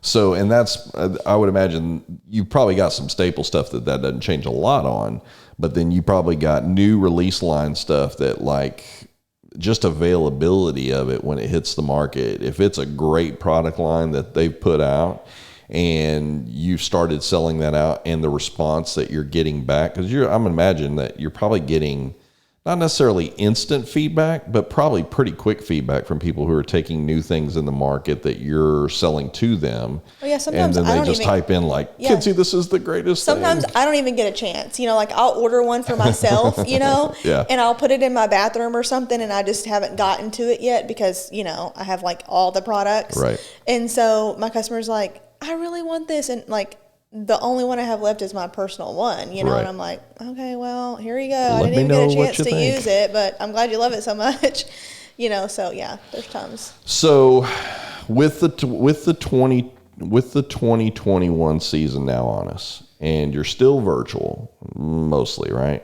Oh yeah. Yeah. So there is a horizon coming for 2021 where there's going to be vaccines. People are going to feel more comfortable getting together. Do you foresee that you don't foresee this going back to how it was 2019? Not 100%. You're probably going to be, my guess is going to be your new business model is going to be a mix of both now. Yeah, and I would honestly say more on the virtual side. Yeah. You know, just for me personally, fixing to have a newborn, that's just going to work better. Sure. I can do, you know, a week's worth of work in just a couple of days when it's virtual. Right. But like I said, my personality is just so, I want to be with people. Like I don't ever need Kenzie time, really. Yeah. I'm just not one of those people.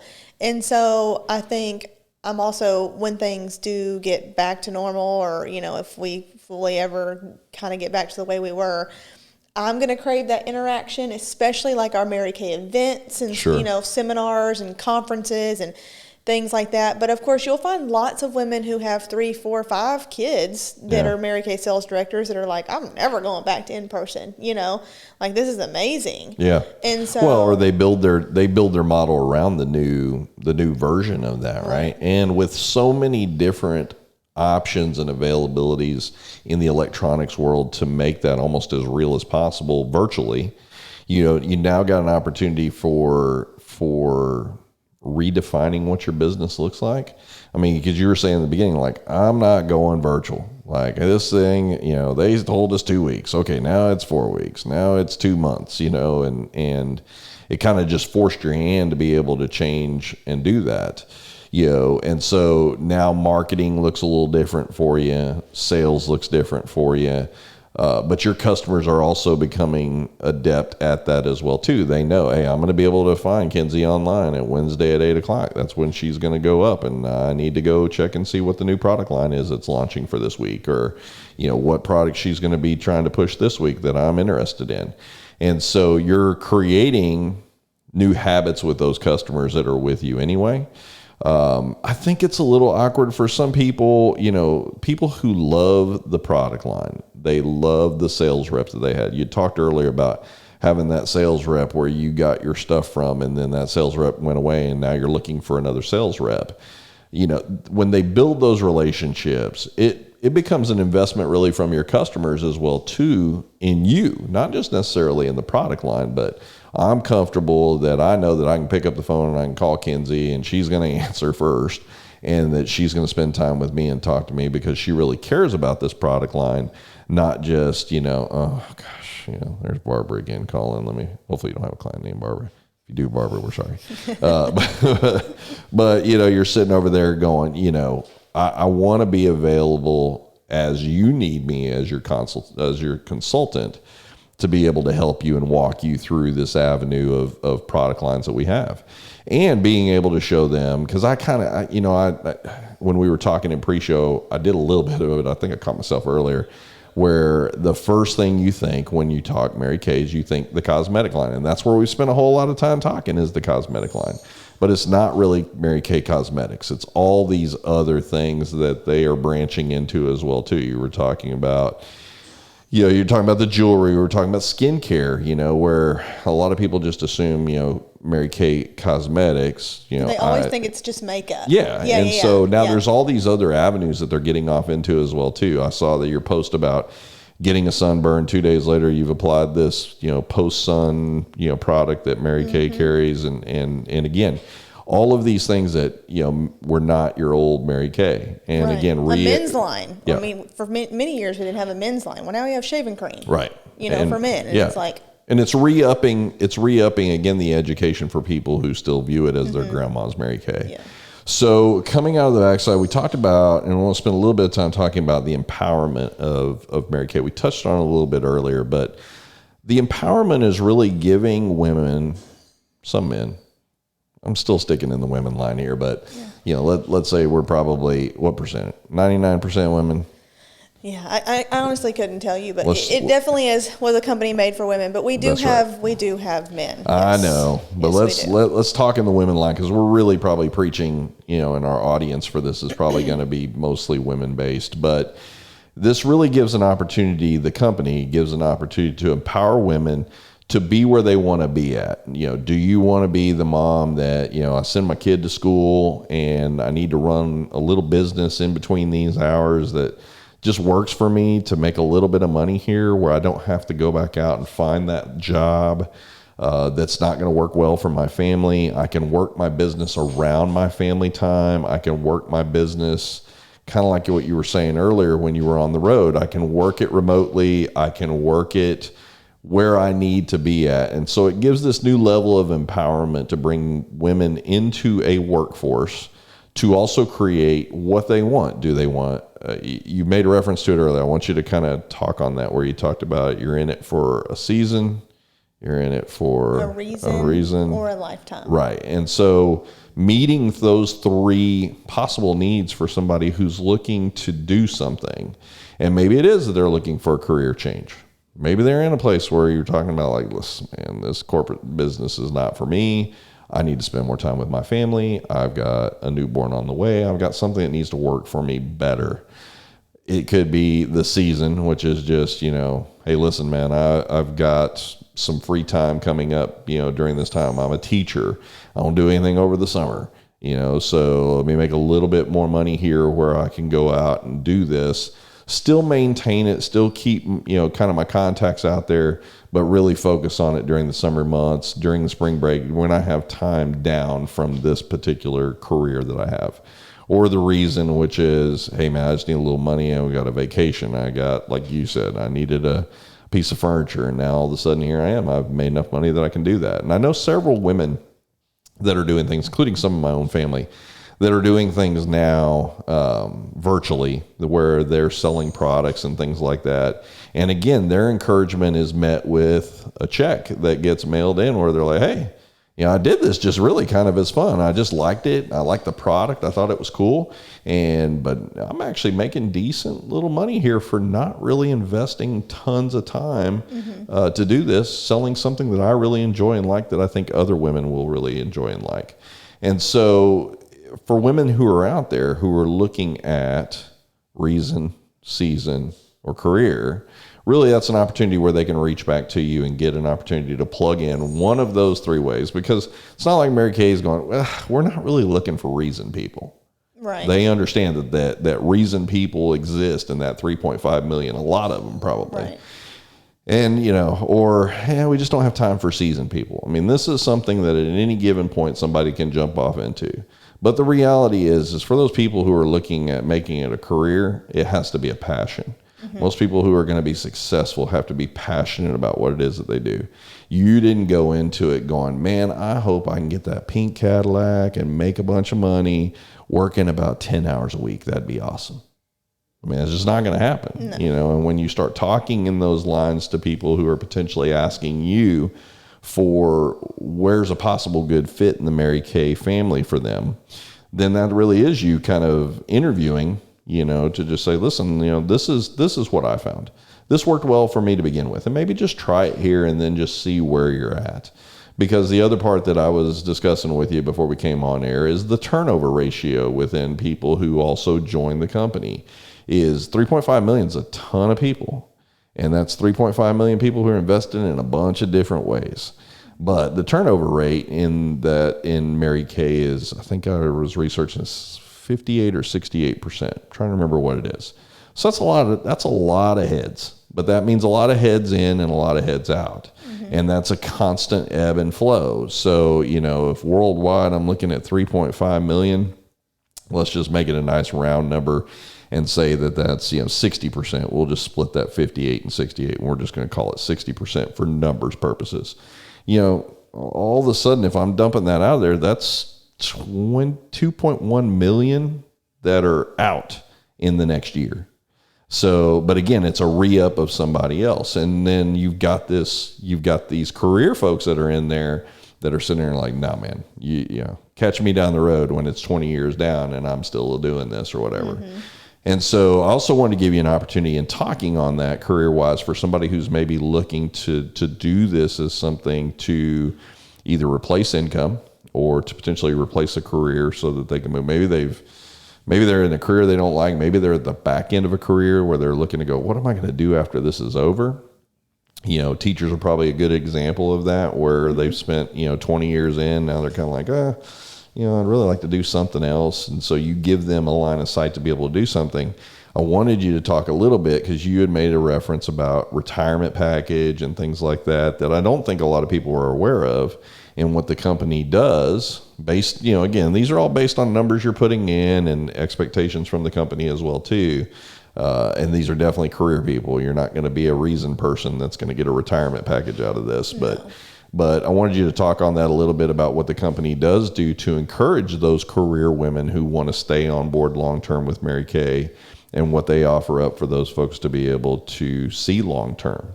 So we'll spend a little bit of time on that. So when I get, a new consultant in my unit, and so unit or team, we refer to them as unit, whether it's my personal or, it's someone in my unit has brought someone in new or whatever, we just have that conversation. I just tell them, okay, there's 3 ways to be a consultant. You can be the undercover consultant, part-time or full-time, which is still kind of like our reason is like your undercover girl, yeah. Your season is your part-time, and then your full-time is your career girl. Right. And so, I just ask her, what do you want from your Mary Kay business? That's all I need to know. Do you want to buy a new pair of shoes every month?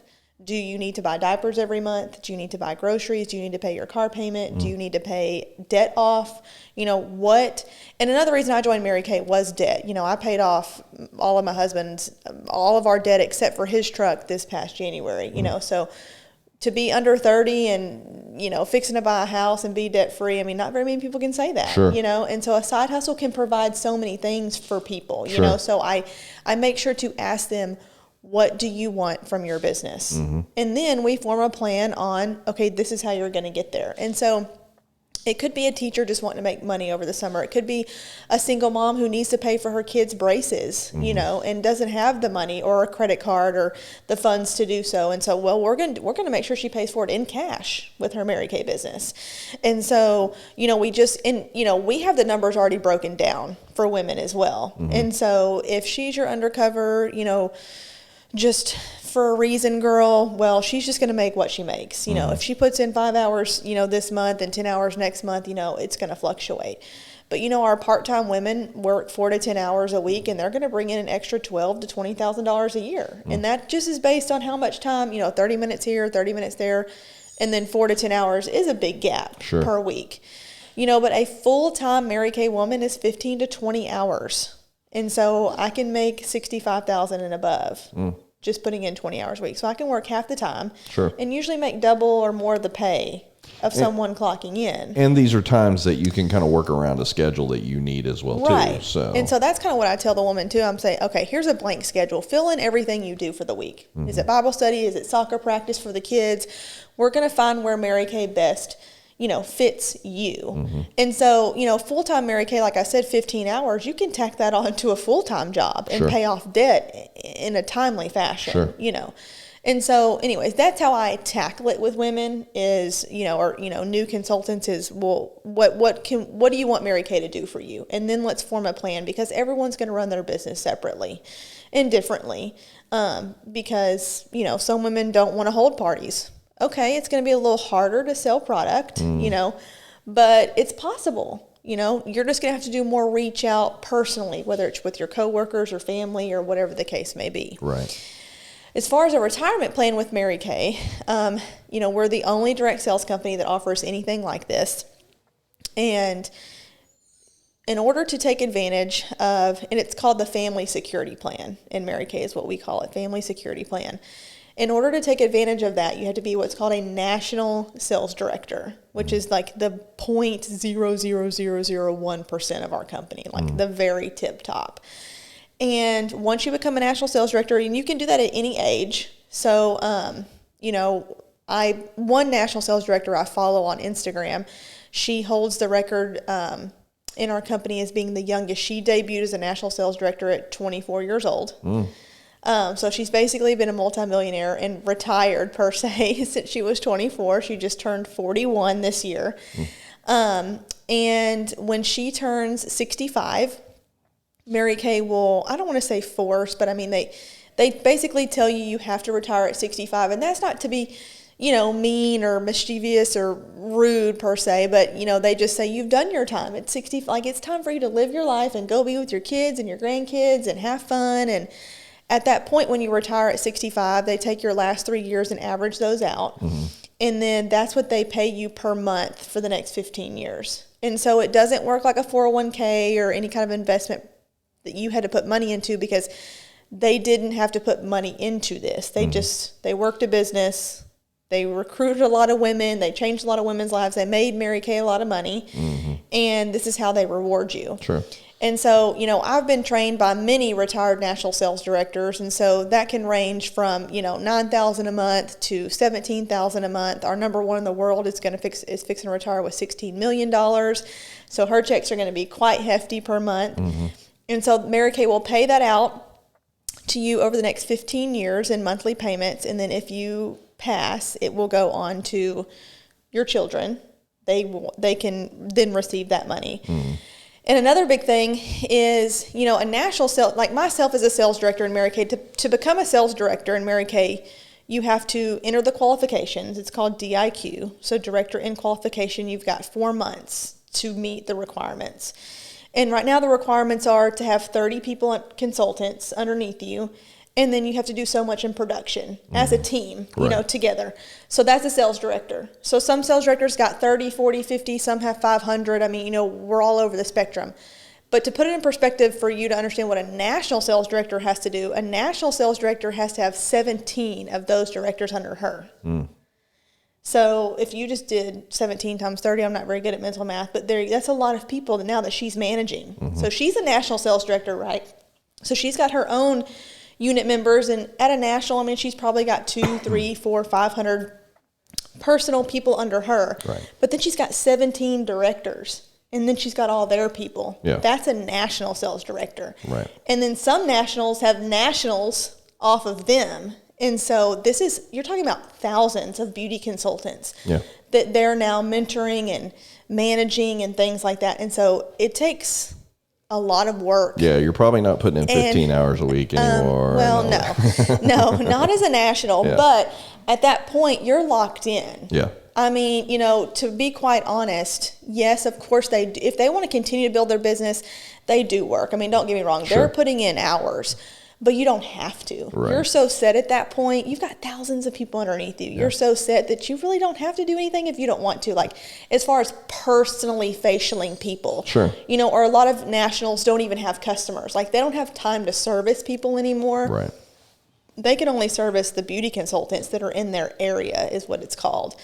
And so that's what it takes to be a national. So they're probably more so in the mentor line. They're a resource now versus anything else. Like you said, they don't have time to take on the individual 1 and 2 customers and that kind of stuff anymore. Now they're more of a resource to those people who are up underneath them. And you have some nationals that are smaller, that are smaller that do that.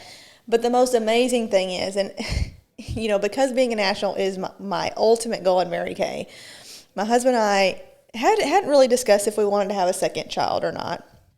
And the more I think about it, we're just going to go with the flow, and we are having a boy right now. But here's why, I really do want to have a girl. I've already studied your Facebook page, so I know what you're getting ready to say here. And so when you become a national sales director, if you have a daughter, of course it can be a male too. I mean, there are men in Mary Kay, but, we're focusing on women. But if she becomes a sales director herself and you retire, you gift her your entire unit. So, like, when I'm 65, if I'm a national and I retire and I have a 30-year-old daughter who's a Mary Kay sales director, she's going to go from sales director to national sales director overnight. Yeah. So the company allows you to gift what you've done to your daughter as a sales director. So you're talking like she's making, $10,000 commission checks overnight to $50,000 and $60,000 commission checks overnight because Mary Kay's allowed me to gift this to her. Yeah. That's where, it's building a business to basically be able to continue to pass down. And I saw your post about it was mom and daughters and how many were in the company. There's not a lot. There's not a lot of legacy. Yes. The legacy. Now you know what I'm referring that. to. You're like, what are you talking about on my Facebook? I was wondering. I was like, how do you know where I'm headed with this? I do a lot of research before we sit down. Yeah, mother-daughter pairs and nationals. The combos or whatever it is. So So there's a lot of cool things on the backside as well too that Mary Kay offers up. And I know for some people they're kind of looking at that going, okay, the retirement thing, you got to be the elite of the elite, and that's definitely true. And that probably lends in a little bit more to the MLM side of it where they're going, oh yeah, but I got to get to here. But again, it is what you make of it, right? Like your path is paved based on what you decide to put down on that road. If I want to make a solid road all the way down on there, well then I'm going to put good material down on there, and I'm going to have a list of people behind me that's walking that road with me. If it's just a quick little, I'm going down U-turn and coming back to where I'm at or whatever, and I'm just in it for the reason, well, then that's available too. And they don't shy off of either one of them. For them, it's like, join us in whatever capacity you want to join us. But, just know that we're empowering women over here by giving them choice, giving them opportunity, and then giving them, again, maybe their reason, for a change or whatever. It is all about choice. And I think asking the right questions too. One of the questions I ask in new consultant orientation is, if you had a flat tire tomorrow, what would you do? Yeah. The average American doesn't even have $1,000. Sure. And so in savings. And, a lot of my girls would say, well, I guess I'll go get a second job, or I'd see if my dad would let me borrow the money, or I'd put it on a credit card. And I said, well, do you know what I would do? It would take me 2 hours, and I'd go sell 2 skincare sets, and I'd pay for a tire in cash. And so it gets them thinking wait, it's really that, it's that easy. And I don't want to say easy. You still have to work, but it is that quick. It's that fast. It's a mindset. Yeah. It only takes 24 hours. My average beauty consultant makes $1,000 in her first week. Right. And so you can't go clock into a job and make $1,000 in a week. I'm sorry, with the way pay is and things, and you can't work enough hours to do that. And so I think it's just getting their mind thinking too, and I never thought about it like that. I can only spend 4 hours a week, and make $500, and I'd have to go clock in over here for 40 hours, or 25 hours to make $500. And I'm like, my point exactly. So then the final thing that I want to talk about is the competition and the change. We talked a little bit about the change in how the company is trying to stay relevant, making sure that they're staying on front side with product lines that are releasing they're in the vein of new for what you're seeing hit the market. That's hot trends, like the facial stuff we were talking about, the eye patches. Huh? I was like eye patches. I knew what we were referring to there. And so competition with others, not necessarily competition where Mary Kay is competing against whatever brand or beauty line, but even competition with others. It sounds like the way that Mary Kay is set up, that there's really not a reason for competition because there's room for everybody. Is that accurate, or is that me outside looking in going, well, no, there's still competition? I mean, you were talking earlier about there's number one, there's number two, there's number three, but even in your own market, so if there are people that are in your market, like let's say all of a sudden somebody's coming along, they're working up underneath you, and then they are able to achieve the sales director level as well too, and they can put people up underneath them. Is there really such a thing of like competing in that vein with the same level, or is it more so like I'm going to utilize what I know to help grow these other people who it becomes more? I've referred to Sam Smith's page as being like an open source or open coding, where everybody's helping everybody, right? Like there's enough room in this stream here for everybody to be able to swim up, so everybody helps everybody along in the process. Do you feel like that's more of what you see in the Mary Kay line? Oh, yeah, that's exactly how it is. Because, here's another thing that goes back to MLM and people thinking, oh, your upline makes more than you and blah, blah, blah. Well, no. My beauty consultants make 50% commission just like I do. Mm-hmm. So if a beauty consultant really wanted to, she could outsell me and make it just as much as me or make more than me if she wanted to, and that's great. Sure. Because as a sales director, I also get paid on what we do as a team every month. Right. So, across the board in Mary Kay, everyone makes 50% commission when we sell the product. Right. So the only reason I would be making more than a beauty consultant is because I've worked to get the position of sales director. Right. And so that puts me in the free car and does all the other things. And so I get paid another 26% commission on what we do as a team every month. Mm-hmm. And Mary Kay pays me that directly. Right. Mary Kay does not take money from my consultants to pay me. Mm. So that's why we all make 50% across the board. Yeah. That's why you don't see Mary Kay advertisements, no billboards, no commercials, nothing like that. They dump that money into the sales force. Sure. As a sales, that's how my car gets paid for and things like that. So they're not taking from a beauty consultant to pay me as a sales director. So there is no competition. And for me, if I want to become a national, I have to offspring other sales directors. Right. And so that is my ultimate goal, is to find women who want to be me and then raise her up to be a sales director. Well, yeah, and you're in as a local sales director here, local, right? Isn't it? It's just sales director, I know, but it's not like there's not like a local put on there, I guess, because you could be a sales director and be heading up somebody from anywhere in the world, really. Yeah. Okay, so you're constantly reaching back and encouraging the ladies that are up underneath you, like, hey, how's business going? Anything I can help you with? Because again, you have an investment in them. They have an investment as well, I'm trying to find the leaders. Yeah. Yeah. I work with the new and the few. Yeah. So, the few that really, really want to work, right. And really want to make money, and sure. then the new, because I got to figure out, does she want to make money? Does she want to be a leader? Does she want to drive a free right. car? And, all those things, when I help enough people get what they want, I get what I want. Yeah.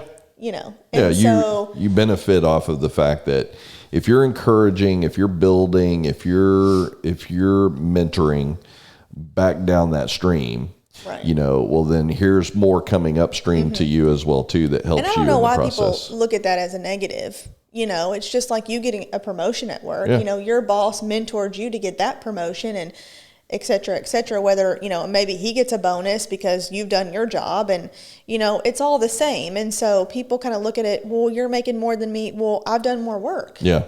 At the end of the day, I've been in it longer. I've done more work, but you are more than welcome to Offspring as a sales director. And I could have an Offspring be in a Cadillac before me. That's great, girl. Get it, because of course I do get paid on what she does and what her team does. And the company makes sure of that because I helped her get there. I grew her to that position, but I'm all about it. Like you go, girl. Her success is going to feed back into your success. Yeah. Yeah. You're tied. So you're both tied together. It's looked at as a negative sometimes. And I'm just like, I don't really see why, because, if she's reaching her goals, that's great. So pink Cadillac. Yeah. Let's end on the pink Cadillac here, because I said we could probably end on this other deal, but you brought up the pink Cadillac, and I think visually that is the one thing that has transcended generation to generation to generation. Like, first off, there's no such thing as pink Cadillacs out there. There is, but there's no such thing as a certain pink Cadillac out there that as soon as you see it, you go, that's a Mary Kay person. I mean, you just know. It's like the number 2 known, most icon recognized symbol behind Coca-Cola. Yeah, that does not surprise me one bit. And Mary Kay actually has the largest fleet of cars on U.S. highways. Yeah, and but you wouldn't know it because they're not all pink. Yeah, but the ones that are a specific pink. Yes, it's a very pearl pink. Yeah, it's like very baby pink. Yeah, I mean, so I just look at it and I go, nobody's going to paint their car that color. And you just know as soon as you see it, you're like, oh, that's a Mary Kay person. Okay, because you said that, I have to say this. When Mary Kay first opened the doors, we were trading the stock market. Yeah. In the very beginning, she did let people come in. And when Mary Kay first introduced the pink Cadillac, she actually had one of her stock people, or I guess, come in and say, Mary Kay, that is just ugly. No, who wants to drive a pink Cadillac? No, we're not doing that. Because at that time, she had to, those were her investors. And so she had to ask them, and they had to come to, an agreement on things. Right. And that was when Mary Kay bought out every stockholder and decided this was going to be a family-owned business and stay that way, because she was getting that pink Cadillac. There's going to be pink Cadillacs for people whether you like it or not. So yeah. So walk me through the process, sales director, walk me through the process of the accomplishment that somebody in the Mary Kay industry has to get to in order to achieve the Cadillac. Okay, so all car requirements in Mary Kay are done over a 6-month basis, so 2 quarters. Okay.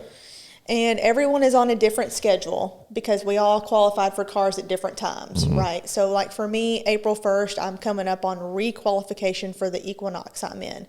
So really the goal, or, not really the goal, but I can just requalify for the car I'm in right now, or I can bump up a level, which would be the Cadillac. Right. And so over 6 months, you have a certain number to hit. And it is a number of, it's a wholesale number. Because remember, as consultants, we buy the product from Mary Kay as wholesale, sell it for retail. Right. So me and my team, as a whole, we have 6 months to hit this number in wholesale or retail sales. To our customers, when we're tracking it, it's retail. For us, it's wholesale. Right. And so you have 6 months. If you hit the number, you've qualified for it, you've earned it. And so at that point, you do have to continue to hit those requirements, that same number, every 6 months to stay in the car. So is it you end 6 months and then your 6 months starts up again? Or is it 6 months, you got a 6 month window, and then it starts up again the next year? Every 6 months. Okay. All right. Yeah. So every 2 quarters, you have to hit that number. So it's basically kind of winning a lease.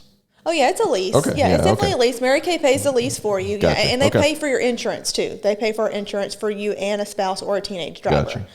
Gotcha. So basically, all we have to do is put gas in the car. Ooh, you might want to say that teenage driver again. You might get people running out there just trying to get that. Just it's amazing. It's good.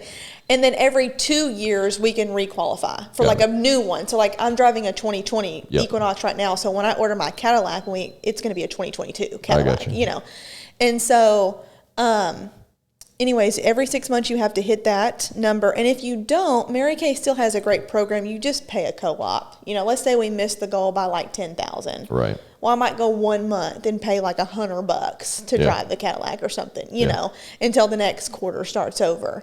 And so that's how it's done. And then if you don't want it, you can take the cash option. But we want the Cadillac, of course. Got to show the pink off. So, I mean, because it is the staple of anything else that you do as a sales consultant. It is the staple that people know, right? Yes. Like I could take every little squeaky thing off of that thing. That pink alone tells everybody exactly what it is. Yes. Right. Oh yeah.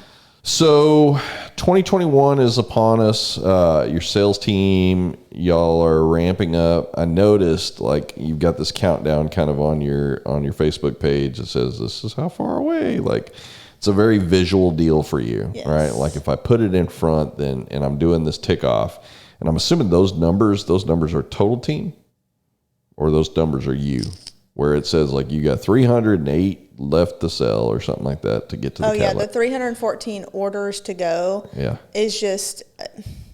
Is that team? It's numbers are always because it's not just my sales getting in the Cadillac, it's all of us together. Okay. So even like when a new consultant, I was fixing to be pretty impressed that you like, I'm going to knock down 314 more orders here. Well, I'm not going to lie, my goal myself is to do 200 of those 314 by myself. Yeah.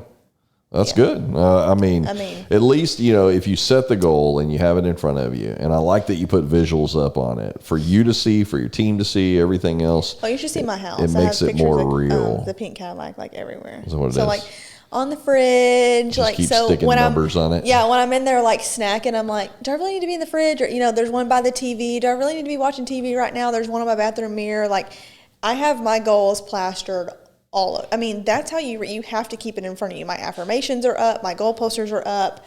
And, since posting that on social media, this is why social media is a tool and it's great to be used. I have had people come out of the woodworks and be like, okay, I'm placing an order, customers placing orders with like new products they've never tried. Women that I've asked previously, hey, can I facial you? Or hey, this or that.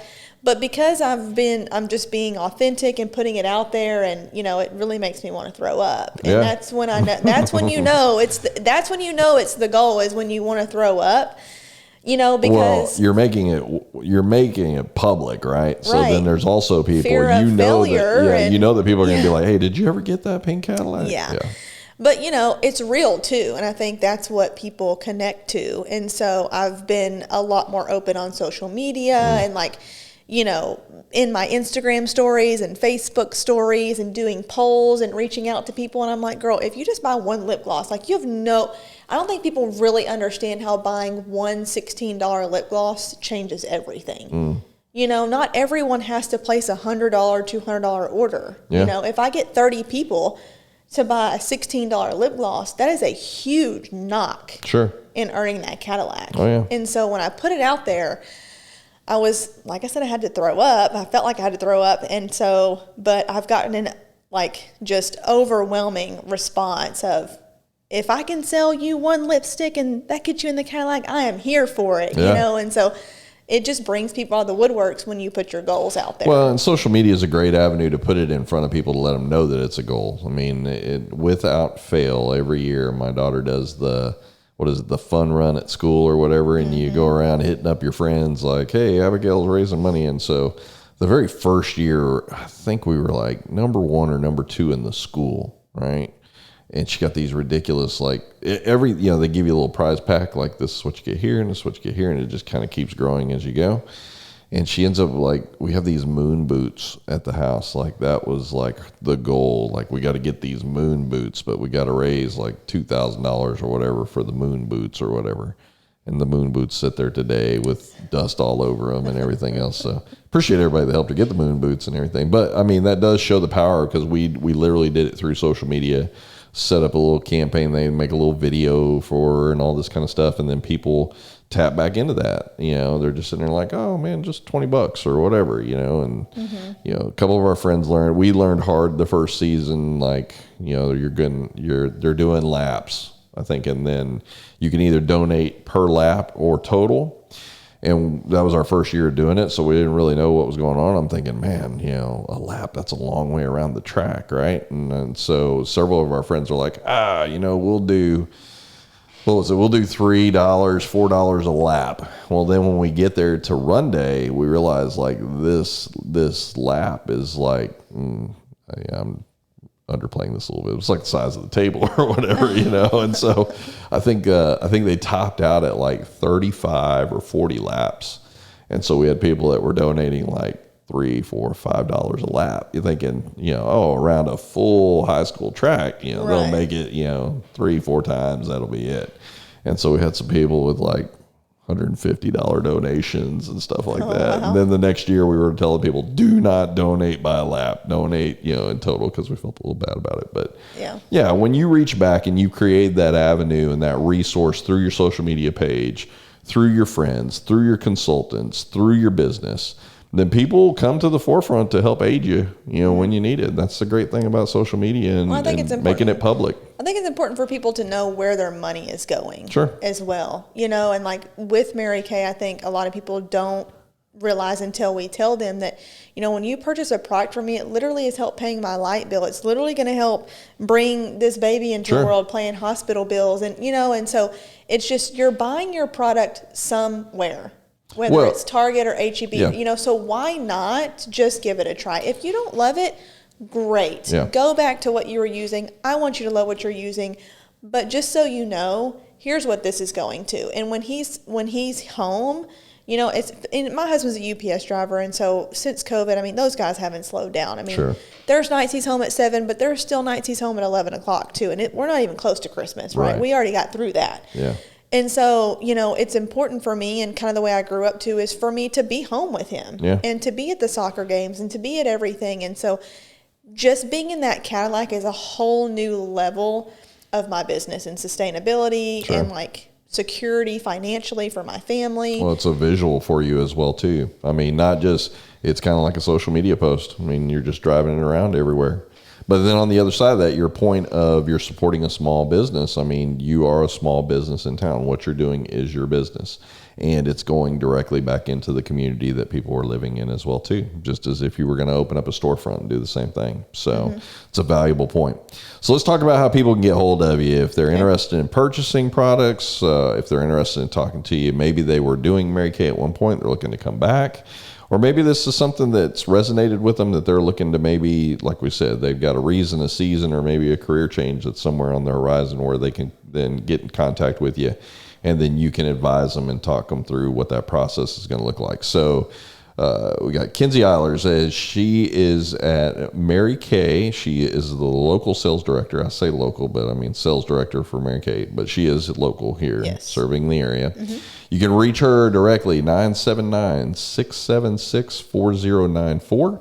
Or she has her own page set up, and I'm going to go slow through this. So themarykay.com, that should be the easy part for everybody to get a hold of. So then you're going to go / it's K Schultz, SCHULTZ 7969. That's your personal landing page for Mary Kay. Yes. Or they can go directly to you, see your page. They can also email you through there. Oh, yeah. Get a hold of you. All my contact info is on there, too. Yeah, everything's on there. So you'll be able to get a hold of Kenzie there.